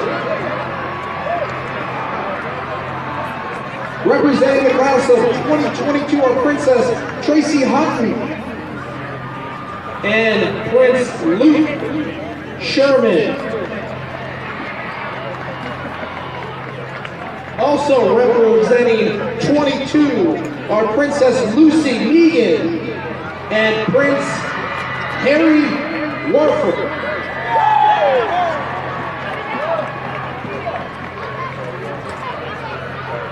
On to the class of 2021 are Princess Corinne Odell and Prince Charlie Summerall.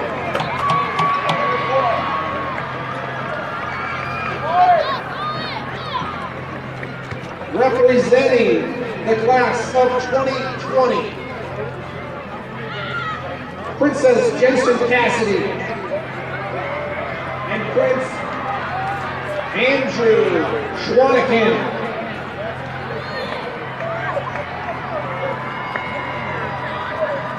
Hey, let's go, boy.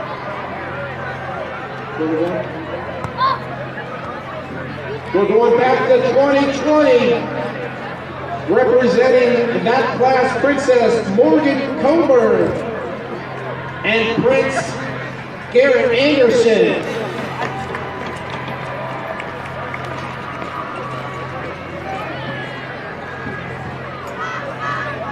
As the winners of the fall homecoming court are announced, please step forward.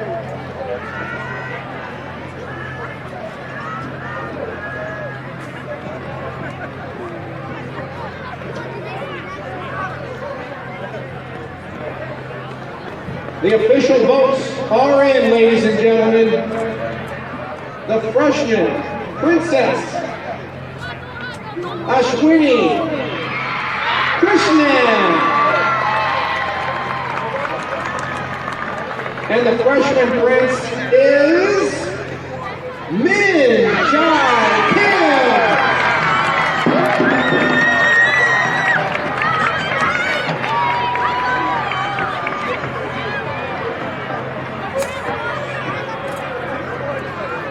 The sophomore class, Princess Lucy Megan and the sophomore prince, Harry Warfeld.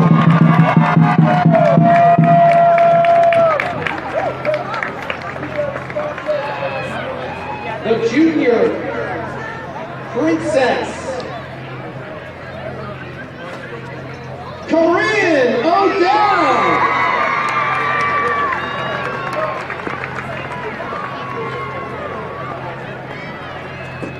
And the junior prince, Charlie Summerall.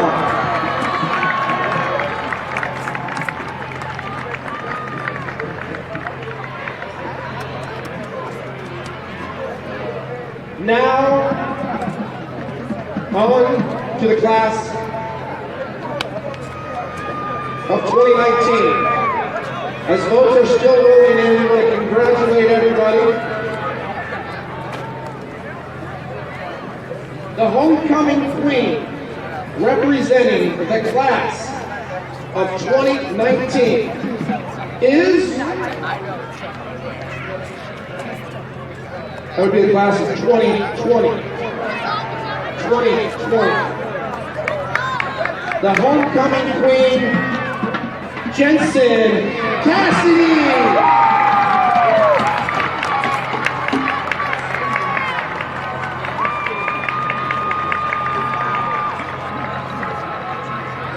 And finally, your 2020 homecoming king, Mr. Andrew Schwanacan. The King's Crown is being presented by last year's King, Michael Phillips. How about a round of applause for our entire homecoming court? Congratulations, everyone.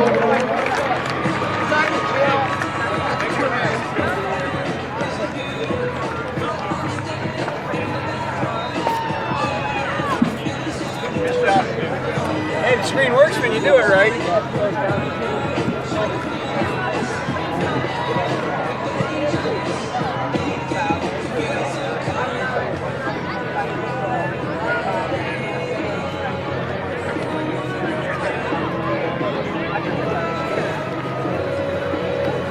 Ladies and gentlemen, we've got one last go-around for the raffle for the Indian Hill baseball team, the Luke Kuechly jersey and the helmet. Go buy a raffle ticket in front of the concessions. You better hurry, they're going fast.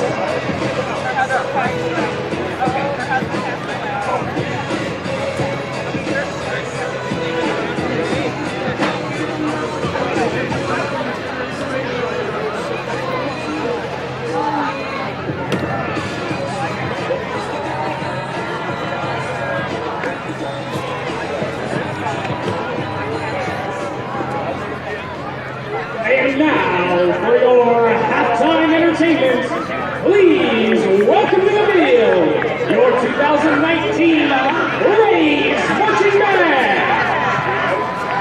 Under the direction of Drum Major Amitesh Verma.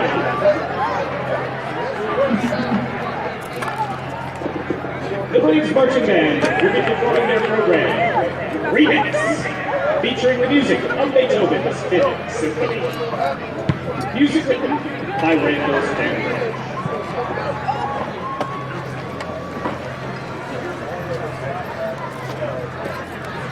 In competition last week at the Lebanon Invitational, the Braves Marching Band received first place in Class A competition with caption awards for music, visual, general effect, percussion, and color guard. A clean sweep for the Braves Marching Band. I didn't know you were here. Not gonna lie, dude. I was pretty, Charlie, not gonna lie, I was pretty salty. I really want to hear you.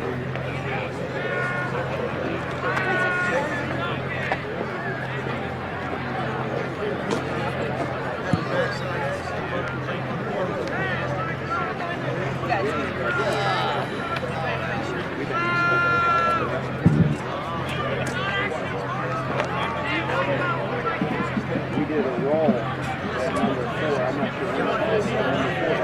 sure. Drum Major, is your band ready? It was like a roll left. It was like a roll left. You gotta be ready, right? Yo, you got help coming to the outside. Braves Marching Band, you may take the field in exhibition. Right where? Okay? You got Duke. Duke's coming over there. Okay?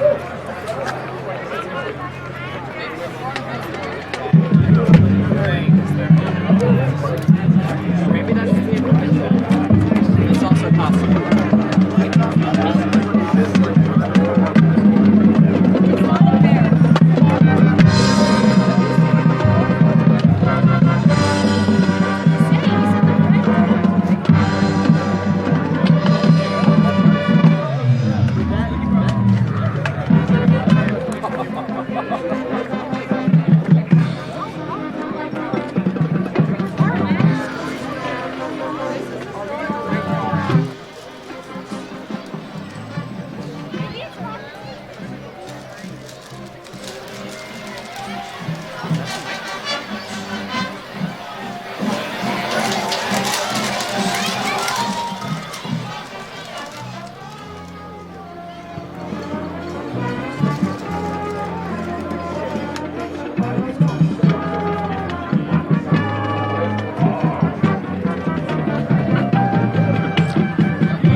2019 Braves Marching Band under the direction of drum major Amatesh Verma.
And welcome back to the second half of football here between the Indian Hill Braves and Mariemont Warriors.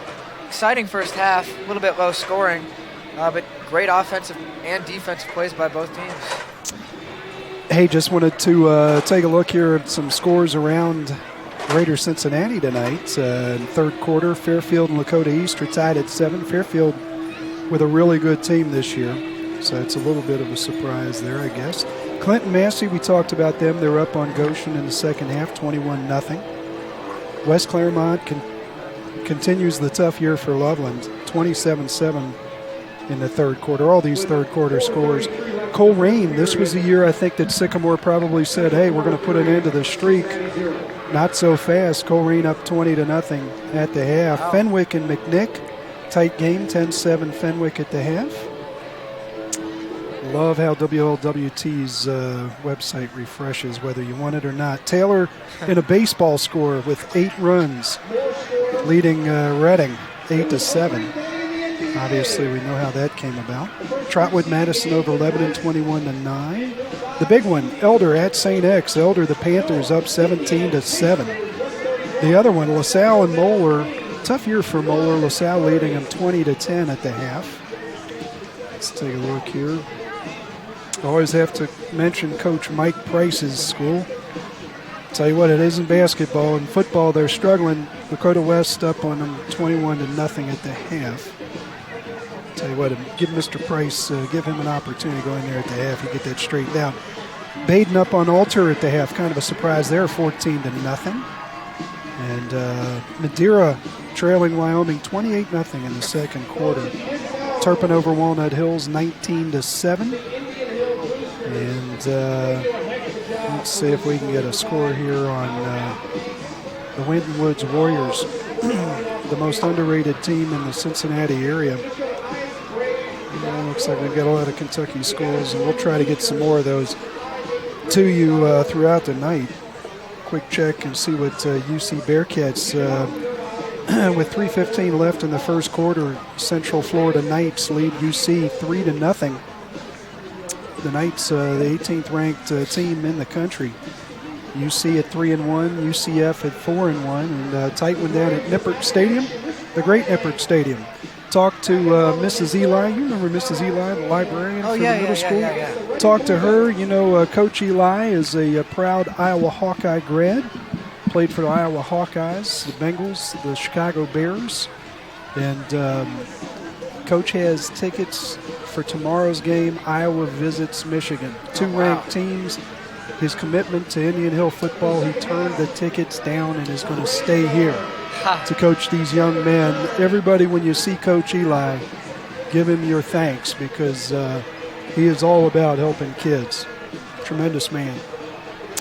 Let's see, we were talking a little bit about this Joe Edel and the rankings. And I know it's early. We're only 5 weeks through. But again, if things started today, Indian Hill would be a 3 seed, and they would play a 6 seed, obviously. McNicholas is 8th in that region. In Division 5, Madeira is the 6th-ranked team in Region 20, and Mariemont comes in at number 7. In Division 1, Region 4, St. X, Fairfield, and Elder are the top 3. Coleraine is 6th, and we mentioned Moeller having a tough year. They're 15th in the region. Division 2 we'll talk a little bit about here in just a moment. We've got the kick. Another short one, caught by Amari Whitehead. Makes some moves and takes it out to about the 40-yard line. Stiff arms an opponent as he runs out of bounds. Nice job by Amari to field that, get positive yards, and the Braves are in business out over the 40-yard line to set up this beginning of the third quarter. Talk about Region 2 just a little bit. Turpin is 2nd, LaSalle is 3rd. Not sure I agree given the schedules those teams have played. Harrison is 4th. Winton Woods, though, is 6th. Now, all Winton Woods has done is beat Trotwood, Madison, and Moeller, 2 perennial powers, even though Moeller's struggling this year. Lost to maybe the best team in the state, Division I Cleveland St. Edward. There's a run from Trey Lopez. Results in about a 14-yard gain. I'll tell you what, a little late one there. Borgerding coming in at the end of that play. There had been a lot of back and forth between he and Lopez in the first half. But Braves come out and decide to get Trey Lopez established right off the bat. I'm not sure what Winton Woods is going to have to do, but they do play in week 9 and 10. They play Elder and LaSalle, so maybe that will be good enough for Joe Edel.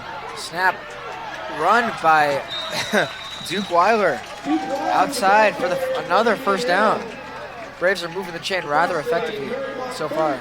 Nate, let me ask you, tomorrow night the Ohio State Buckeyes host the Michigan State Spartans. It's an odd year. In odd years, Michigan State seems to give Ohio State some difficulty. Thinking back to 2013 and 15. Who you got? I think the Buckeyes are winning. Game. Yeah? It's home game late. It's a blackout for Ohio State. I remember that, run by Trey Lopez up to about the 20. Trey Lopez getting it done, and Trey Lopez doing it right in the middle of the field. A few years ago, Michigan State went to Ohio State in the same condition, like blackout game late at night, and they got blown out of the water. They did, yeah. Yeah, 2017, that was it's a bloodbath. Well, as my son reminded me, Colin Shaw said this week that it's been since 2016 that Michigan State's actually scored a touchdown against the Ohio State Buckeyes, so he's not impressed. He's going with the Buckeyes. He would give up the 18 points. I think he'd give up 100 points. Let's see, on the spread, that is. Auburn is at Florida, number 7 at number 10, and then Jalen Thornton. I'm sure the Thornton family will be all in full effect there. Jalen Ty out there at West Virginia, Texas visits Trey number 11 Lopez goes down. Longhorns. Borgerding with a nice job. He really does influence the game quite a bit. Causing a lot of havoc. Does a great job of getting up the field. Haven't seen him lose his responsibility for contain, but yet continues to get pressure and get upfield on these Braves' backs. And usually Trey has been able to outmaneuver a defender, gain a little bit of space to at least throw it away, but he was not able to there. Trey runs to the right. Coming back this throws way. It deep to Luke Hammond. Oh, he nearly manages to hang on, but it's incomplete on third down.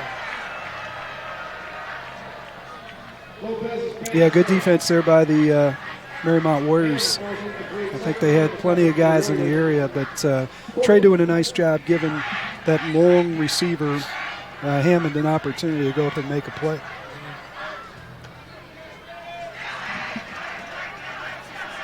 That first half, I had a chance to talk to one of the coaches, Mr. Sheard, about the end of that first half.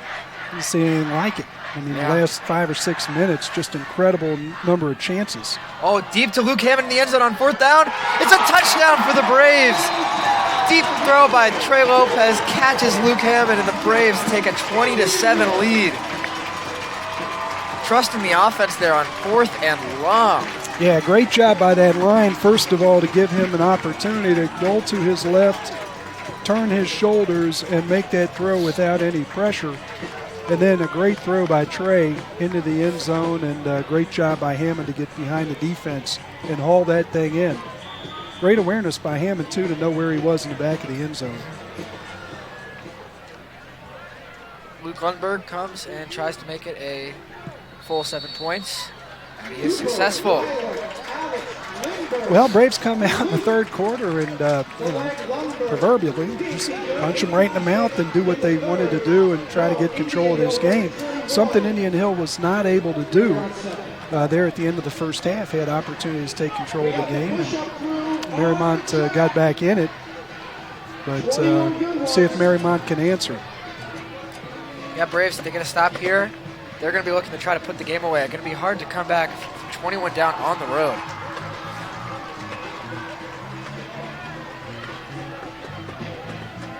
It was my understanding, talking to some of the dads that are a little more plugged in with kids in school right now, that my understanding was that Wyoming's quarterback may not have been ready to go. Not sure if that's the case or not, but 28-0 against Madeira, whether he's there or he's not, quite a statement by the Wyoming Cowboys. Cowboys are going to have a similar type of situation for the next 3 weeks after tonight, until Indian Hill comes to Pendry Avenue, and game for week 10. So both these two teams going to have an opportunity after tonight to really kind of get healthy and get ready. Luke Lundberg.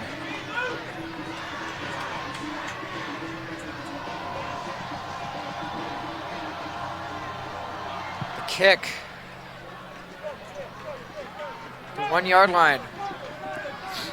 Taking about the 10, 20-yard line for returner. Knocked out of bounds. Yeah, Lundberg doing a great job again, allowing that Indian Hill coverage team to not have to defend a whole lot of the field. Actually had a guy square him up right on the sideline. Don't see that very often. For the Braves, number 35, Sean Bell, with a nice stick there at the end of that. Well, a little bit of pressure on this Mariemont offense right now. Not necessarily to score, but certainly to move that football and get something established in response to that opening drive of the second half by the Braves. And as the play is snapped, it's called dead with a flag on the field. Yeah, that's not the way they wanted to start it. Little pre-snap, false start. So right away, you're on your side of the field. You're already at the 20. Now you're going to be backed up just inside the 15. And behind the sticks, dealing with a 1st and 15.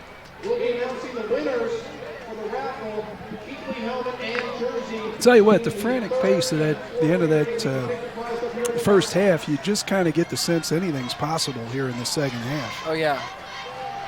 The handoff.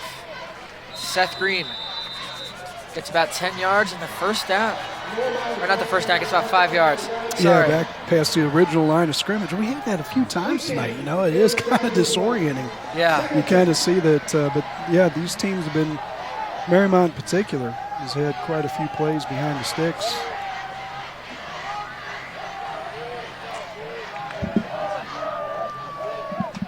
Love how they stay committed, though. This Mariemont football team knows what they want to do offensively. Seth Green and Luke Hammond comes and just eaten up at the 20-yard line. Yeah, Braves getting a lot of hats to the ball. Nice job there by the Braves. And I think really for Mariemont, the way to attack this Braves defense is probably not going to be going side to side. This Mariemont team really blessed with a good-sized offensive line and some bigger receivers. I think the middle of the field is prime territory. Yeah, I really think they're capable of doing it.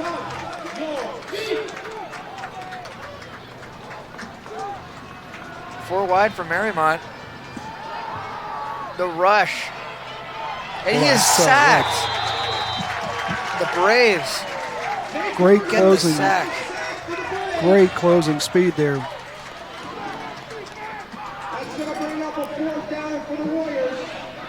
Sorry, I didn't get the jersey 60. on that. 60. So Nathan Berger. Nathan Berger. Second sack tonight. Boy, great speed there by Berger.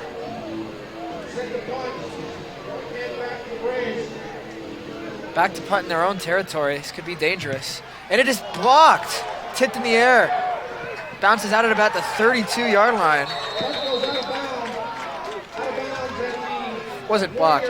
Probably just tipped on the kick. No, I think you're right. I think they got a piece of that. Braves have great field position here. Yeah, Braves with really an opportunity to get control of this football game. Short field. See if they stick with some of the things that they did, early in that last drive with Trey Lopez running the football. I know Indian Hill, over the past several years in the second half, the quarterback runs the football an awful lot. Whether it was Reed Eichholtz or And the handoff to Luke Hammond. Oh, it's a trick play. Throw to Amari Whitehead. It is a touchdown.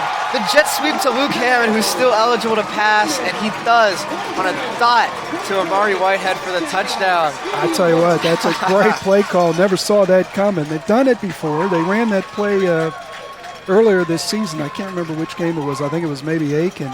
But great job by Hammond. Really put that ball on the money and obviously took Mariemont by surprise. Amari Whitehead standing in the end zone all by himself. Great job, concentration to get that ball into his hands and finish the play.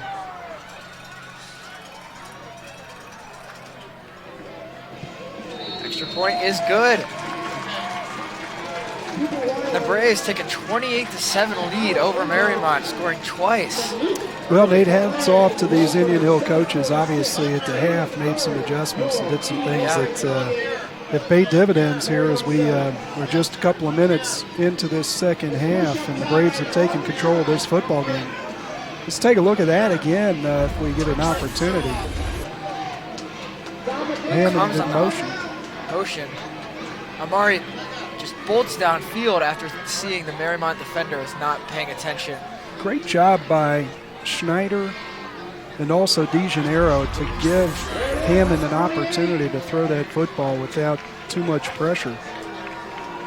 And then Hammond, of course, using that Hammond baseball prowess to throw that ball and let it go. And Luke has quarterback experience. I know he was the quarterback for the middle school team. Right. Yep. I think when he was a freshman, I think he was also the quarterback here. Yeah, that's a great call by the Braves. You got them basically on their heels after that punt, that short field, and Braves try to strike right away. I really thought they might start to pound that football the way they did coming out here in the second half with Lopez running it, but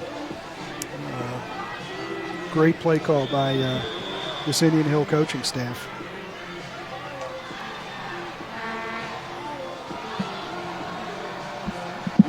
Luke Lundberg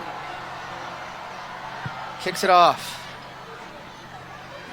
He had nearly the same spot in the end zone this time. I think that's our first one of the night that's been in the end zone. That's usually the rule, not the exception. But great job. Really, all the kicks tonight have just been terrific. He's put the Braves coverage team in great shape. Hey, just thinking about some Braves football alums and this weekend. Start with some of the younger guys. Jack Hankin and his Denison Big Red are at Allegheny in Meadville, Pennsylvania. I believe that's Sharon Stone's hometown. I know that because I've got a friend that's from Meadville, Pennsylvania. Actually, two friends. What are the chances of that? Joe Oakes and the Ohio University Bobcats are up at Buffalo. And Nate, there is a great Marriott, Sheridan Road, up there right near that stadium in Buffalo. Handoff. No gain. Tell you what, this side-to-side is a real tough order against this Braves defense. If you look at these guys and their quickness relative to their size, this is a Braves defense that just flies to the ball. Nick Oakes right now down on the sideline with the UC Bearcats hosting number 18 Central Florida. Jalen Thornton, we mentioned it earlier, his West Virginia Mountaineers host number 11 Texas tomorrow in Morgantown, West Virginia.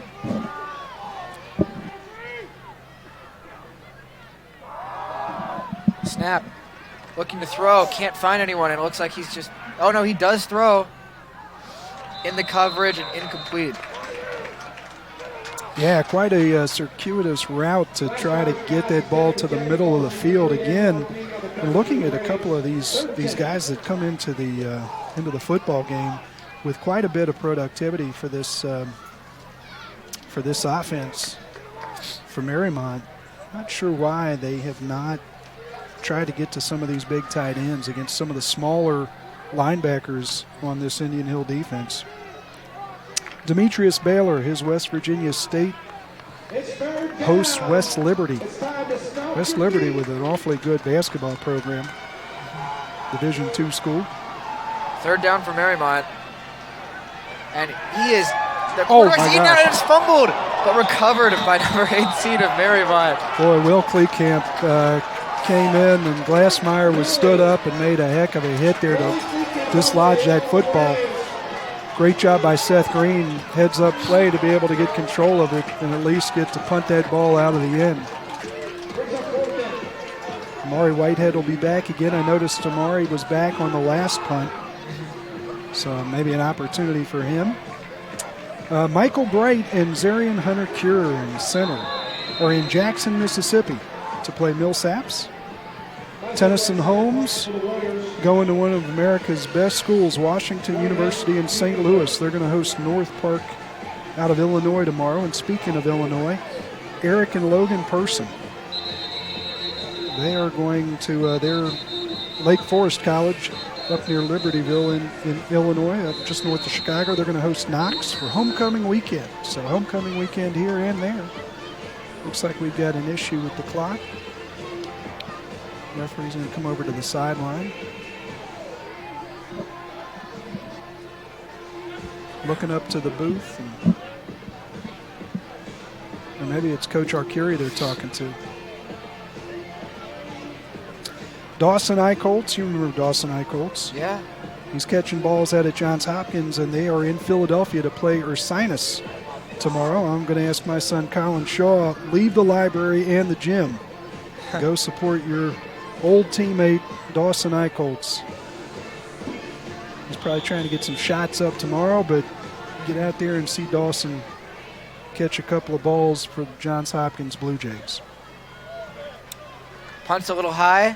And we got that one. It is kicked to That is Amari, amazing. who breaks through the coverage and still on his feet, takes it to about the 30-yard line. And once again, the Braves are put in a great field position, but there is a flag late. Yeah, it looks like it's going to be a little extracurricular. Doug Zhang and one of the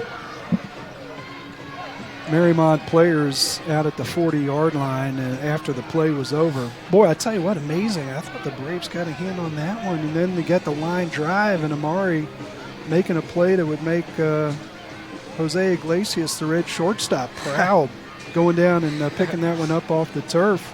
Nice return. Good to see Amari start to feel a little more comfortable, and he's more aggressive, I think, right now than he has been. Might still be a little frustrated with the overthrow at the end of the first half, trying to make up for it.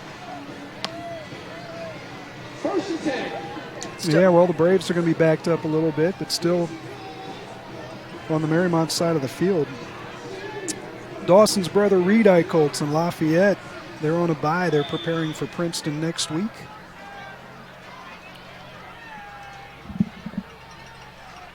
Schneider in motion. Handoff to Duke Weiler, who spins off of a defender and manages to turn a 2-yard gain into about a 5-yard gain. That was ridiculous. Yeah, great job by Duke Weiler spinning out of that. You can just see the confidence and his comfort level picking up. Jack Borgerding got mixed up a little bit out there with Charlie Lindbergh. And really not a whole lot going on there, but they're going to call a personal foul.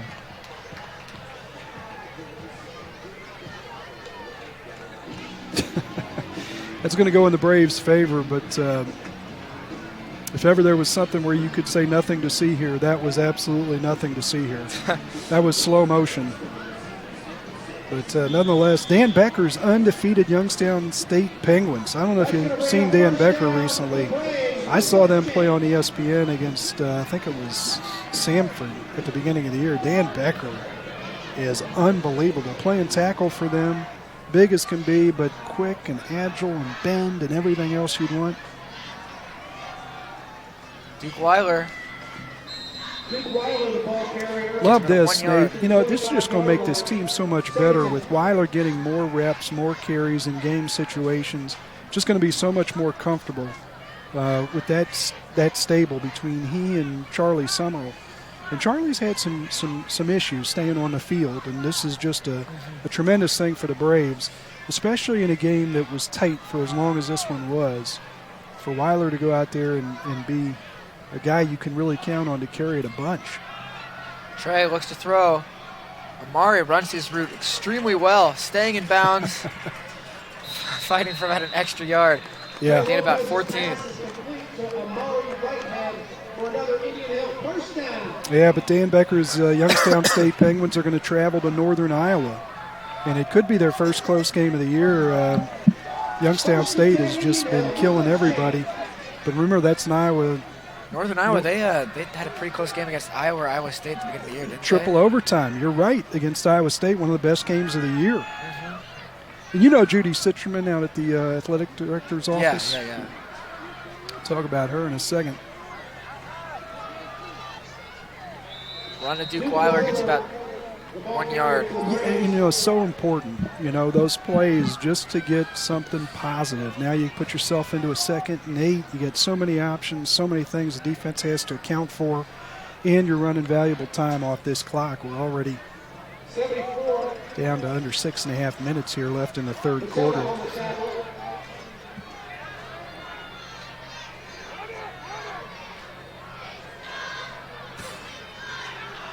Amari Whitehead in motion. Runs, splits the defenders. Taken down hard. Jack Borgerding again on the play. He's had a heck of a game. Win or lose, I mean, he has had a tremendous game. Yeah, Judy, Mrs. Sitcherman, she's got one son that is at Iowa State. They're going to host Texas Christian University tomorrow. And another son playing in Nebraska who has Northwestern, the Wildcats, going in. And that's gives them a little bit of time to prepare for next week. They'll be at South Carolina watching their daughter swim for Tennessee. Athletically inclined family. Taken down. Back to the original line of scrimmage. Yeah, guess who's there? Our guy Borgerding. Trey Lopez has seemed to come out of the game. Luke Folke. Or no, Robbie Gutman. Right now, coming in.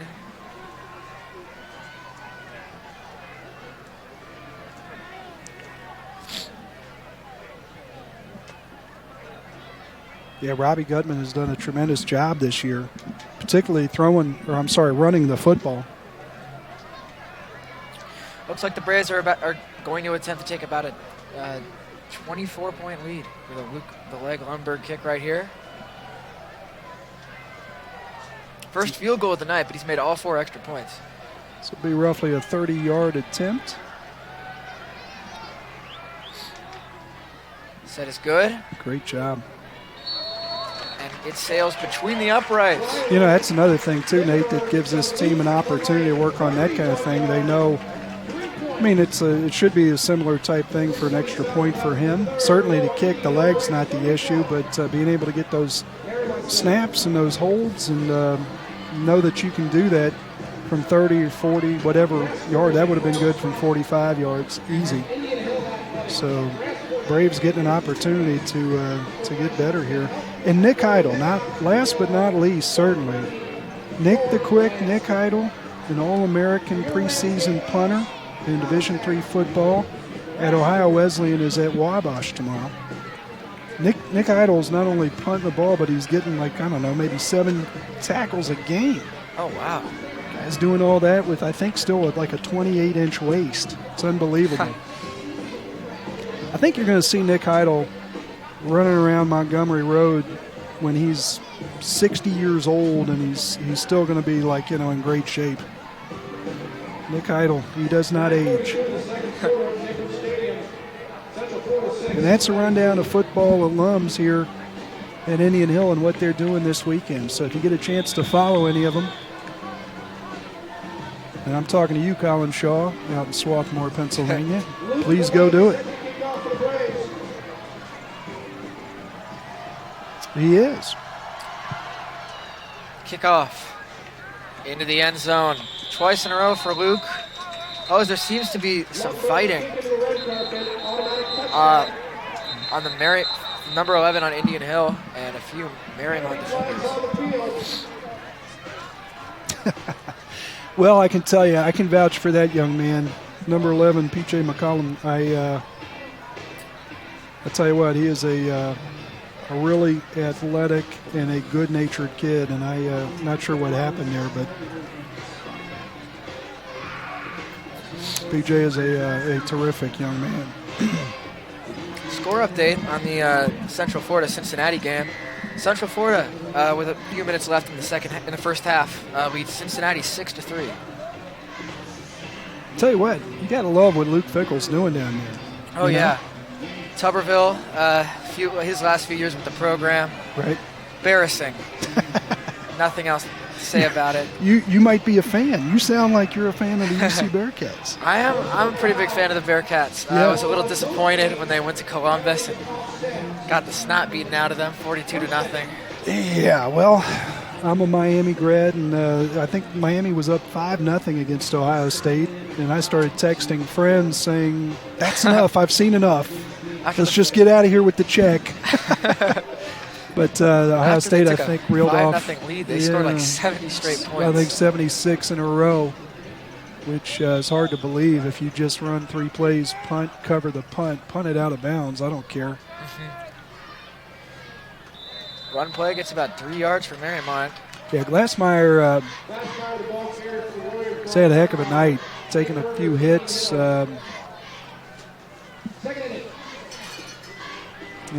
Opportunity, still time here in the third quarter. Get a score and get back in this ball game, but Mariemont all of a sudden now needing to produce in a hurry. The throw is intercepted. Will Schneider. What a play by Will Schneider. Yeah, Will Schneider with the interception and a great play by Amari Whitehead over on that sideline to contest and tip that ball up in the air. And Schneider, I'll tell you what, that young man does everything they ask him to do, and he does it consistently. And if you do that in life, generally speaking, good things happen. Oh, I'm sorry, that's Nathan Berger. Berger got the interception. pick? Yeah, did he did. did. Okay. He got low for that. There's a flag on the field, though. I thought he might have just gotten pressure. Wow, I saw him over on the sideline celebrating. Wow. How about that? My apologies. Nathan Berger's been all over the place tonight. We've seen him chase the quarterback down. I mean, he's coming into the game. Quite a few tackles and sacks on the season. And the flag is holding against Mariemont. And it looks like the call will stand. The Bearcats are coming back on the field for offense. And for Berger, 24 tackles and 1 sack on the season. Now add an interception. Incredibly heads-up play. Turned around just in time to see the ball was going to get deflected in the air, and he managed to scoop it second before it hit the ground. If we have that one, the ability to replay that, that was a...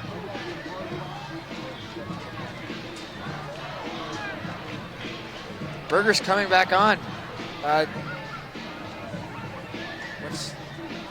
Giving an explanation of that Indian Hill sideline. Looks like officials at the middle of the field talking. Got a referee on the sideline talking to Coach Arcuri.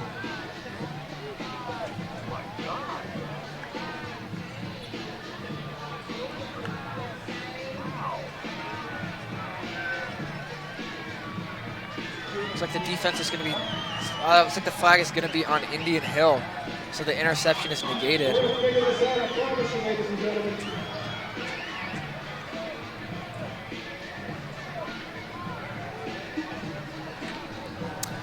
Sorry, I did not see what took place there. Me neither.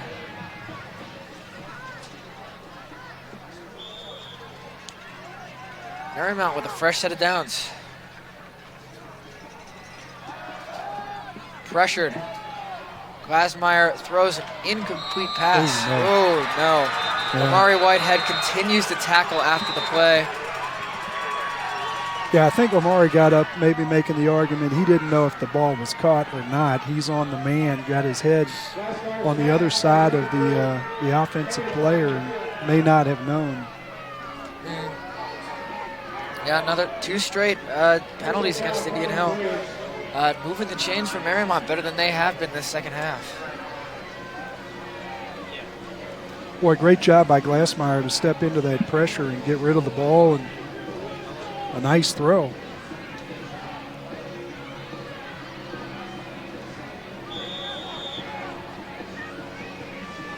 Yeah, I really think that part of the field, I mean, just looking at their personnel, Max McGowan at 6'3", and Jack Borgerding at 6'4". I mean, they've got guys that can go into the middle of the field with good hands, make catches, have been productive all season.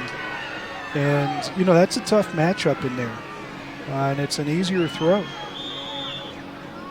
Instead of making all the throws to the sideline a little bit longer to get there, and then you're dealing with athletes like Peak or Whitehead or DeJaneiro. Throw is sailed out of bounds. It's second down and 10. Yeah, here we go. Another flag, 3 straight in a row.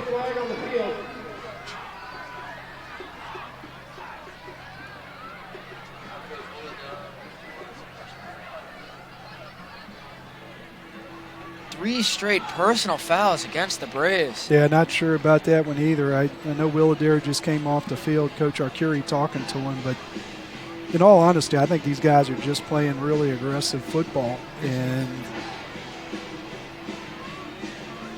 not second-guessing the refs by any stretch. They do a great job, and they do it because they love what they do.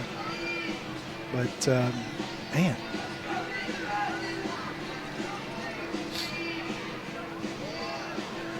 First and 10, Mariemont. see if the Braves can make them earn the next 36 yards here. Yeah, but penalties against the Braves have gotten Mariemont more yards this half than I think their actual offense has gotten. This drive alone, Mariemont scores here. They're not quite out of it. They could come back in the fourth quarter. Yeah, making it a 17-point game.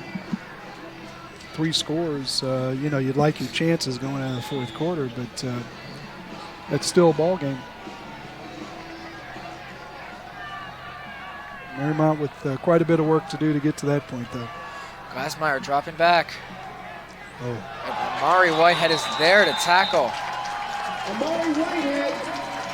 Yeah, Seth Green taking a shot right there. Tackle in the backfield. That's good diagnosis of that play by the Braves defense, and Amari in particular coming up and making that play, but there were quite a few Braves hats over there.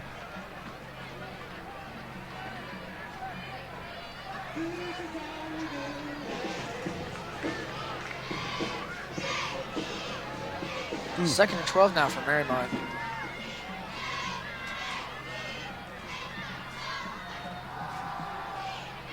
Glassmeyer is pressured, and he is sacked by David Ryu. Great job by Ryu to come in and fill that void, that space. Glassmeyer trying to step up into that pocket and make a throw down the field. That's a heck of a collision. Well, Braves in an opportunity here. 3rd and 17 again. I suspect this is 4-down territory for Mariemont. Mariemont try to get just half of it here. 5 out again. Can they make the sack? Thrown deep by Glassmeyer and deflected by Amari Whitehead, recovering well from his personal foul. Yeah, Zach Osterhue's really getting after the quarterback. I guess this is when it's fun to play that position and just pin your ears back and go after the quarterback. Right now, Glassmeyer just getting a tremendous amount of pressure. Really tough to get anything going. Really think, this Mariemont team is probably going to have to, for things like this, just get a completion out in some space and see if he can get some yards after the catch. Awfully hard to go down the field when you get that kind of pressure. You have to wonder why they stopped going to Seth Green. He was moving the ball really well in the first quarter. And it seems they've slowly phased him out of the offense. He hasn't been making much of an impact. Yeah, I think once they got down by the 24 points, you really got to throw the ball and get yardage. Glassmeyer pressured. Yeah, looks like that could be. No flag. Incomplete. Yeah. Mariemont is out of chances. It's funny. I'm just thinking about this drive. There are times when I didn't see a penalty, and then there were times I thought I might have saw something. But Braves get off the field, big 4th down stop, and they'll take over. 24-point lead, and just a little under a minute here left in this 3rd quarter.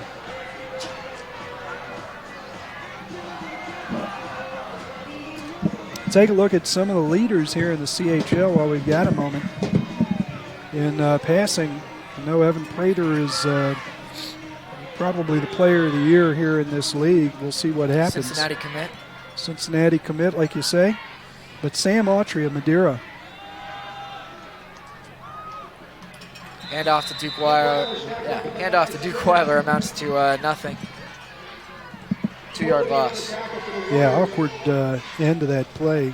Duke looks like he's fine, though. Jumps up. Sam Autry, happy trails. He's at 1,354 yards, and we're only halfway through the season. Yeah. So having a great year. Trey Lopez on that list at 509 yards. And Andrew Glassmeyer from Mariemont here tonight, 697 yards coming in.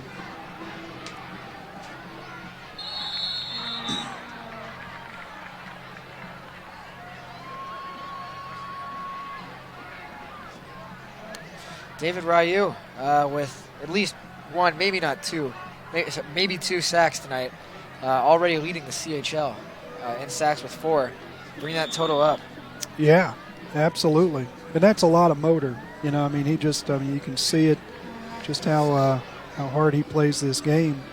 The rushing yards, Trey Lopez leading the league with 538 rushing yards. Seth Green in this game tonight, the number 2 runner, as we head to the 4th quarter here with the Braves up 31-7. Elijah McGee really doing a great job over at Wyoming, taking some of that pressure off of Evan Prater. And Deshaun McIntyre over at Deer Park, number 5, 375 yards. I bring that up because I think all of Indian Hills basketball program is hoping that maybe Deshaun's a little tired. We want him healthy, but we'd like him tired from all that running. Receiving yards, Lee Megis with 615, and I understand he got maybe 100 of that on one play last week against Indian Hill. That Megis family, there were a couple people. Mason Rogers, I was really glad to see that young man graduate, and Lee Megis' older brother, Jacob Megis, I was really glad to see those guys graduate and get out of the CHL because they were just absolutely hammering my son. Juke Mitchell, Rich Mitchell's son over at Wyoming, doing a great job, 360 yards, filling in, picking up where Joey Edmonds left off over there. And then Amari Whitehead here at Indian Hill with 243 coming in, and he's added quite a bit to that tonight. Oh, yeah, like an 80-yard touchdown pass. Tell you somebody else that might be on that list by the end of tonight is Hammond. Oh, yeah. Coming in, you mentioned David Ryu with the sacks. He'll add to his league lead. But Marquand Curtis and Jack Borgerding from Mariemont both on that list. That's one of the things you noticed about Mariemont's defense this year. Just pressure. I mean, they came into the game with 7 sacks, 3 interceptions. Same thing with Indian Hill, 9.5 sacks and 9 interceptions. Those things go hand in hand, getting pressure on the quarterback and being able to make plays on the back end. And then speaking of the interceptions, Sean Crockett at Deer Park leads the league with 3, but DeGenero, Luke Hammond, both right on his heels with 2 apiece. So that's your update on the leaders here in the CHL. Robbie is throttled. Robbie Gutman is throttled on the quarterback keeper.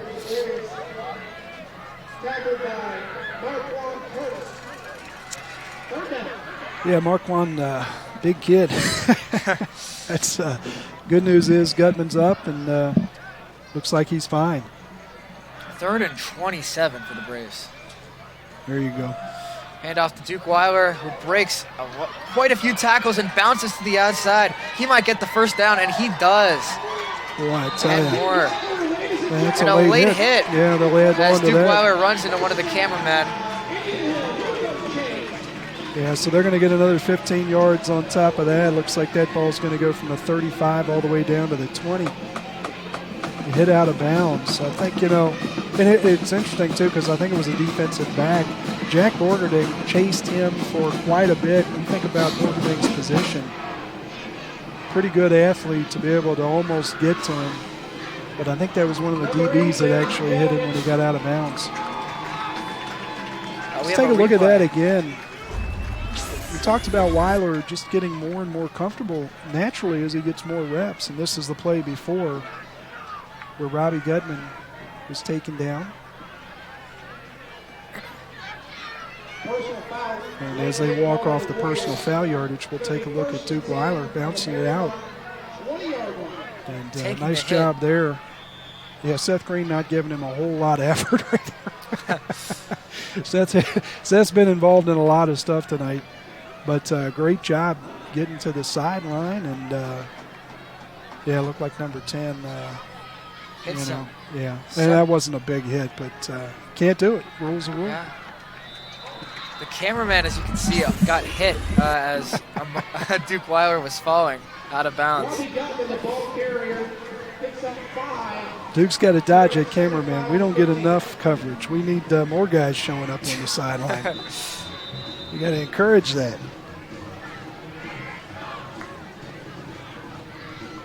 A quick stoppage of play for injury.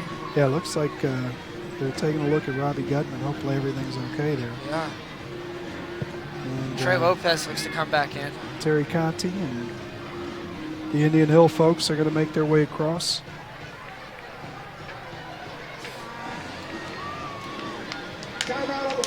Good news is Robbie's up on one knee.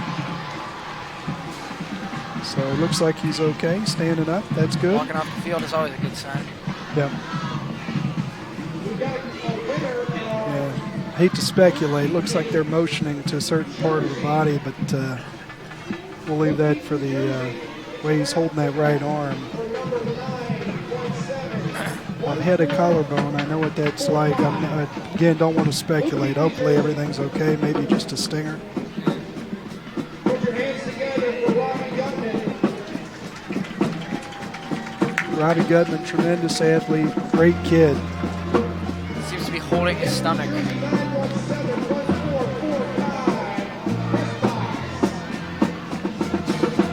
Dad Josh, Mom Michelle, I'm sure they'll be down there to see what's going on. I know that feeling. And he's going to be fine. Trey Lopez taking over again. Hands it off to Duke Weiler, who cuts inside and gets the first down. Down to the 5-yard line. First down, Indian Hill. Move those chains. Duke Weiler not in the top 5 of the CHL for rushing yards, but after tonight, he just might be. I agree. And, it's just, that's probably, I think if you look at everything that's happened tonight, that's probably the most exciting thing. Oh, yeah. Certainly Amari Whitehead, I think he's made some plays, and I think he's getting more comfortable and more confident. The fade to the end zone. Luke Hammond. And that young man, Luke Hammond, has had a great game as well.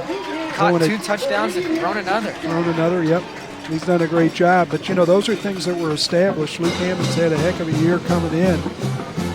But now we're starting to see more guys get involved and really like what they've done tonight with Duke Weiler, and I think that'll carry over through the rest of the season. When Charlie gets back, they'll just have more horses in the stable. So we'll look to see replay Luke Hammond's athletic catch after the extra point. And it's good. The Braves now lead 38-7. Yeah, we're going to take a look at that. Before we do, Alex Lindbergh, just have to say a note about exceptional holding that he has done over the last couple of years and given Luke an opportunity to put up these numbers on extra points. Yep, looks like we're going to have a replay here of that last touchdown pass. Trey with a nice touch, put some air under that ball, and Luke, aware of where he is and where the ball is. Does he make sure he gets both feet in? yeah, Making an athletic grab. Luke doing a great job to high point that football. And that, you know, it really is. I mean, with the length that they have with these guys, Hammond, DeJaneiro, Whitehead, they really do have an opportunity for mismatch, depending on, you know, what the matchups are with this group. So Trey Lopez doing a nice job. Again, young quarterback, guy that hasn't played the position a lot, putting that ball up right where it needed to be. Indian Hill's been really fortunate to have some terrific quarterbacks. You know, Reed Eichholz for a couple of years and Cole Dean for a couple of years. You know, you can't argue with everything they've done. Really neat to see Trey get that opportunity as a senior. And Luke kicks it into the end zone for the third time in a row. Yeah, officials need to get control of this thing. It's a little chippy. Oh my gosh. Well, Nathan Berger is standing there at the 35-yard line. I think, you know, one of the Indian Hill players took a shot at the end of that play. No call is made. Nathan, I think, is saying something. Yeah, saying something about it. Oh, yeah? And then the official throws the flag for that and hits him from like 20 yards away. Reminds me of that, forget the player, the offensive lineman for the Cleveland Browns about 10, 15 years ago. Official threw the flag. Flag went in his helmet, hit him in the eye. Oh, yeah, he got... And changed his career. And remember him leaving the field, understandably, just out of his mind. Yeah, just a simple mistake. They don't call pass interference. They could have called it. But I think that call by the officials, in all honesty, regardless of which way it went, just to establish some kind of order, like, hey, we're paying attention here and we don't want this thing to get away from us. You don't want an injury if 31-point game. Absolutely. These officials have done a terrific job, as always, and appreciate what these guys do. Come out here and, you know, I always say it's a little bit better than gas money. But obviously coming out here because they just love the game and want kids to have the same opportunity they had. Throw. Oh, and the Mariemont receiver manages to haul it in. Yeah, looks like the Braves DB, not sure who that was over there, took a little bit of a gamble. Just barely missed getting that. That could have been 6 going the other way. Jake Fox looked to be like just an inch away from making a great play. Yeah, Braves with a 31-point lead, about 9 minutes left in this one. Try to keep everything in front, make them earn it. Throw, and it is complete for a gain of about 2 or 3 yards. Holiday on the reception. Yeah, once again, I mean, the number of weapons, they just, you know, for whatever reason, just haven't gotten enough guys involved. A lot of it's been on Seth Green tonight and Andrew Glassmeyer. But Borgending, McGowan, Holiday, a lot of guys. Tepe, a lot of guys capable of just got to find them. And I think the Braves, give credit to the Braves, they've done a nice job of taking some of those things away. Mm-hmm. I'm not sure they've taken them all away. There is pressure. Glassmeyer throws it and nearly hauled in, but too much contact from the Braves defensive backs right there. Yeah, I mean, once again, you got a left-handed quarterback rolling to his right, and when he goes to make that throw, that's an awkward throw, and glad to see him get over that sidelines with that left arm fine. I mean, that pressure coming from inside out, it's just a tough throw, and that's just awkward pressure. That is a really dangerous situation there. Quick score update for the Cincinnati Bearcats game against number 18 UCF. The Bearcats lead 10-9 with 2 minutes left in the second quarter. How about that? Yeah. Hey, the way this one's going, you're going to be able to get home and see some of that. Yeah. Glasmeyer escapes the pressure and runs for a first down. Nice job by Glassmeyer to make a decision, be very decisive, and get to that sideline. Boy, he's running quite a bit because the way they're doing it, you know, he's going at least to the hash a lot of times all the way over to the sideline to get those plays. Folks, if you're in the market to buy a home or to sell your home, go check out the good folks at 6C. Well, Braves will have some things to look at, I'm sure, tomorrow morning. The routine, as I understand it, kids come in at 9, take a look at some film, go watch the JV team and support them. Glasmeyer throws to the end zone, and they call pass interference. I don't know for what. Yeah, I think it's going to be the same call. I think they've been fairly consistent tonight. If your head is not around and you have any contact with that receiver, not sure that they've made all the right calls, but they've made consistent calls in that regard. Pass interference is called against Luke Hammond.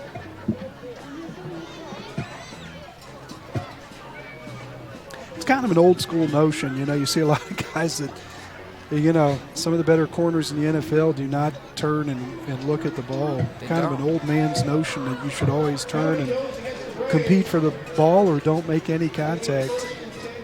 But that's what's been called, and it's been consistent both sides tonight.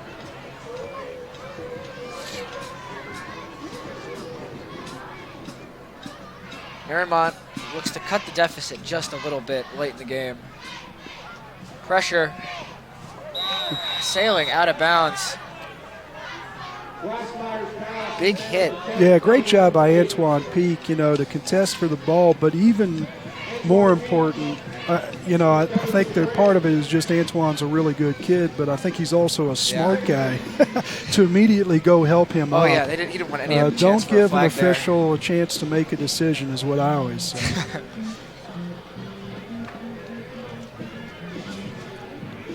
Antoine and his dad will probably be hustling home to check out the end of that Bearcat game. Antoine Peak, the former UC stand-up. And a touch. Oh. Ooh, wait a minute. Late hit. Boy, I tell you. Touchdown and a late hit against Indian Hill. Mariemont You know, scores. I honestly, from where we are, we're so far away from it, I can't tell exactly how far into the end zone he was. But that looked like a play that was right at the goal line, and opportunity to dislodge that football. That's actually a really good play. But I guess, you know, must have been in the end zone, and my eyes aren't as good as we thought. We might take another look at that one. I think De Janeiro might have been the one with the hit. Great throw. And interesting, turned that ball in rather than going outside. When he turns it in, let's take a look and see how far across the goal line he was. Looked like it was contested a little bit. And you're going to see De Janeiro, I think it is, come in. And, yeah, he's a step inside that goal line. It's not about stepping. Well, the ball, I think the ball crossed. The ball crossed the plane, and certainly his feet were across, but the ball, I think, also crossed. But I think when they look at it, you know, they see the touchdown and then a late hit. I tell you, that's awfully close. All right, Mariemont's extra point is good.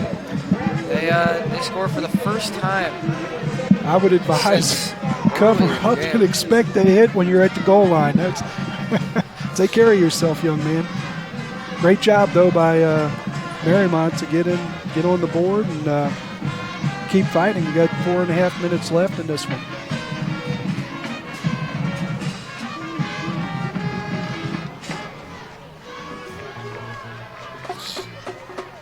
It's really fun to see, isn't it, Nate? I mean, you just got so many guys on this team that have, over the weeks, really kind of found their niche and found their ability to help this football team. And these aren't big numbers. I mean, compared to what they're used to having. Usually about 55 kids. I think they're down somewhere around 40 right now. But gosh, it's just everybody on this team. A couple guys that are standing out that are not available to play tonight. But so many guys have stepped in, and everybody's just really doing a great job. I just kind of see this team, coming along here, and just makes everything easier for the guys that you're used to carrying the load. I mean, Trey Lopez hasn't taken as many hits, I don't think, tonight as we've seen in some games, and that's a really good thing, not just for tonight. The ball is moving forward on the kickoff because of the penalty against Charlie DeGennaro for the late hit on the Mariemont player. Yeah, 15 yards out from the 40 out to that Indian Hill side of the field in the 45.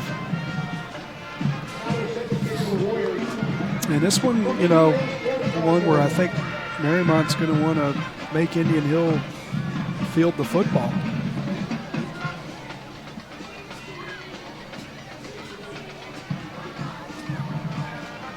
Reminder, the Braves take on the Ready Blue Devils next Friday night here in historic So, nice situation for Mariemont to be in. You want to try to onside this, but at the same point, you don't want all the risk. Oh, they're going to pooch it deep. And into the end zone. Kind of surprised there. I really thought that's an opportunity maybe to steal an extra possession without a whole lot of risk from the 45, but Mariemont kicks it away, and Indian Hill will start.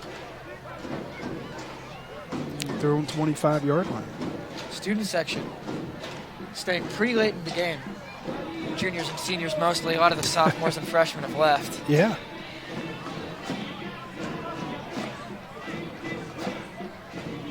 Great homecoming week. Did you go to the movie last night? I did.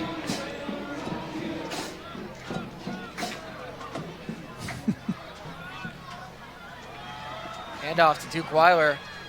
He gets taken down at the line of scrimmage. Yeah, Duke running hard.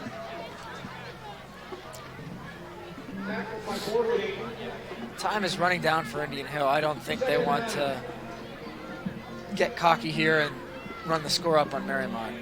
No, I think this is a great opportunity to really work on some things, running the football to It's an error on the graphic. It's the fourth quarter, not the third. Handoff. Duke Weiler again stops at the line of scrimmage.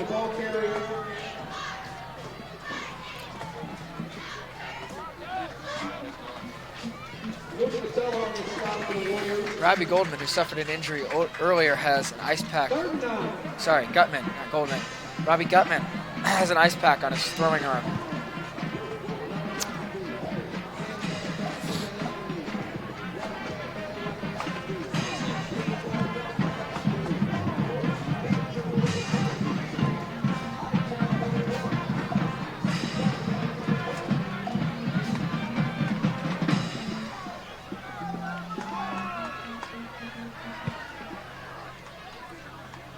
Handoff to Duke Weiler. He runs, gets about 5-6 yards. Duke Weiler, the ball carrier for the Braves. Fourth down. Up to the 37-yard line. Brought down by Mariemont. Braves are going to give up possession for the last time. Fourth down. Zach back to punt to the well, taking a look ahead at what's going to happen for these teams the next few weeks. Mariemont will play Finneytown and Reading. A couple of teams that are toward the bottom of the CHL right now. Another great punt.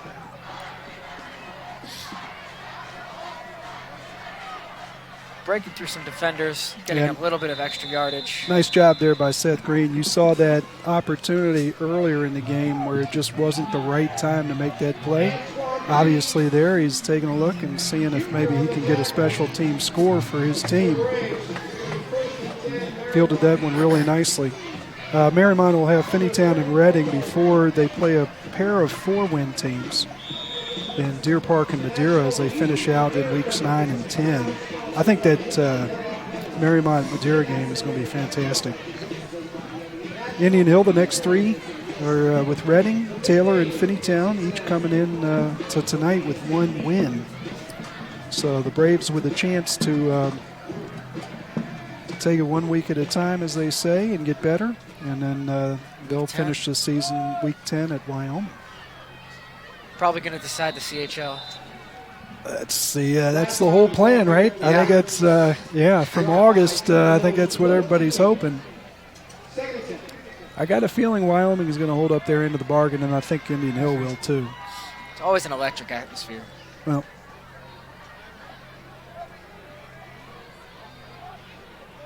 yeah, interesting last year, those 2 games with Wyoming. The first one here, I was actually out of town, but I had a chance to watch some of that one, and gosh, I think high expectations and excitement, and game kind of got away from Indian Hill. But as lopsided as that one was, the playoff game was extremely close. I mean, I think it was multiple overtimes. And you think about that, that's a Wyoming state champion team. Indian Hill turned the ball over 3, 4, 5 times in that playoff game and still took them to double overtime. So obviously a lot was going right for Indian Hill in a lot of aspects of the game. If you can overcome that kind of turnover margin and still be razor thin on the margin between the 2 teams. So Indian Hill.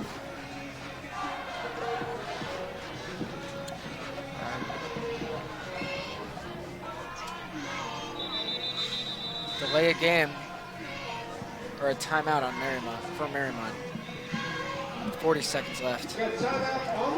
Taking a look out there at the field, producer, good question with regard to maybe some substitutes, some young players coming in, but looks like a lot of the same group. Antoine P., Dejanero, Cleat Camp, Ryu, Zhang.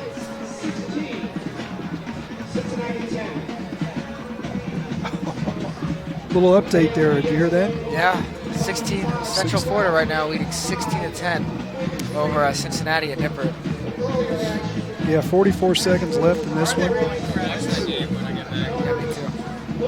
Jake Fox out there, Hammond out there. So yeah, Braves will finish it up with their frontline players. Maybe time for another player or two, and this one will be a wrap. Nate, nice job tonight. Thank you. Filling in for the professional Jake Summerall, or soon to be professional Jake Summerall. And Mariemont, less than 40 seconds left. They're probably just going to let it run out. Will Cleat Camp a little bit slow to get up. Yeah, good to see on the sideline all the teammates of Robbie Gutman have come over to just let him know they're thinking about him. And it's probably the best part of being on a team is just those relationships with the teammates. Robbie Gutman, obviously, well thought of here with his teammates. Everybody's best prayers and wishes to Robbie and a speedy recovery from whatever that is. And the last play of the game, blown dead after a 1-yard gain. Indian Hill beats Mariemont at home for homecoming, 38-14, a decisive victory.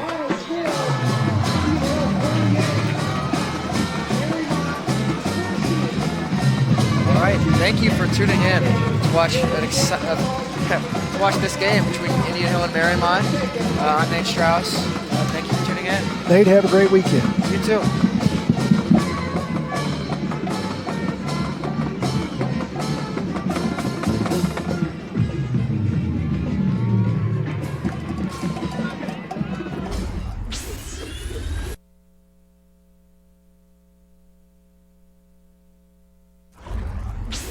Exclusive coverage of tonight's game on the Indian Hill Television Network has been a copyrighted presentation of the Indian Hill High School Video Department.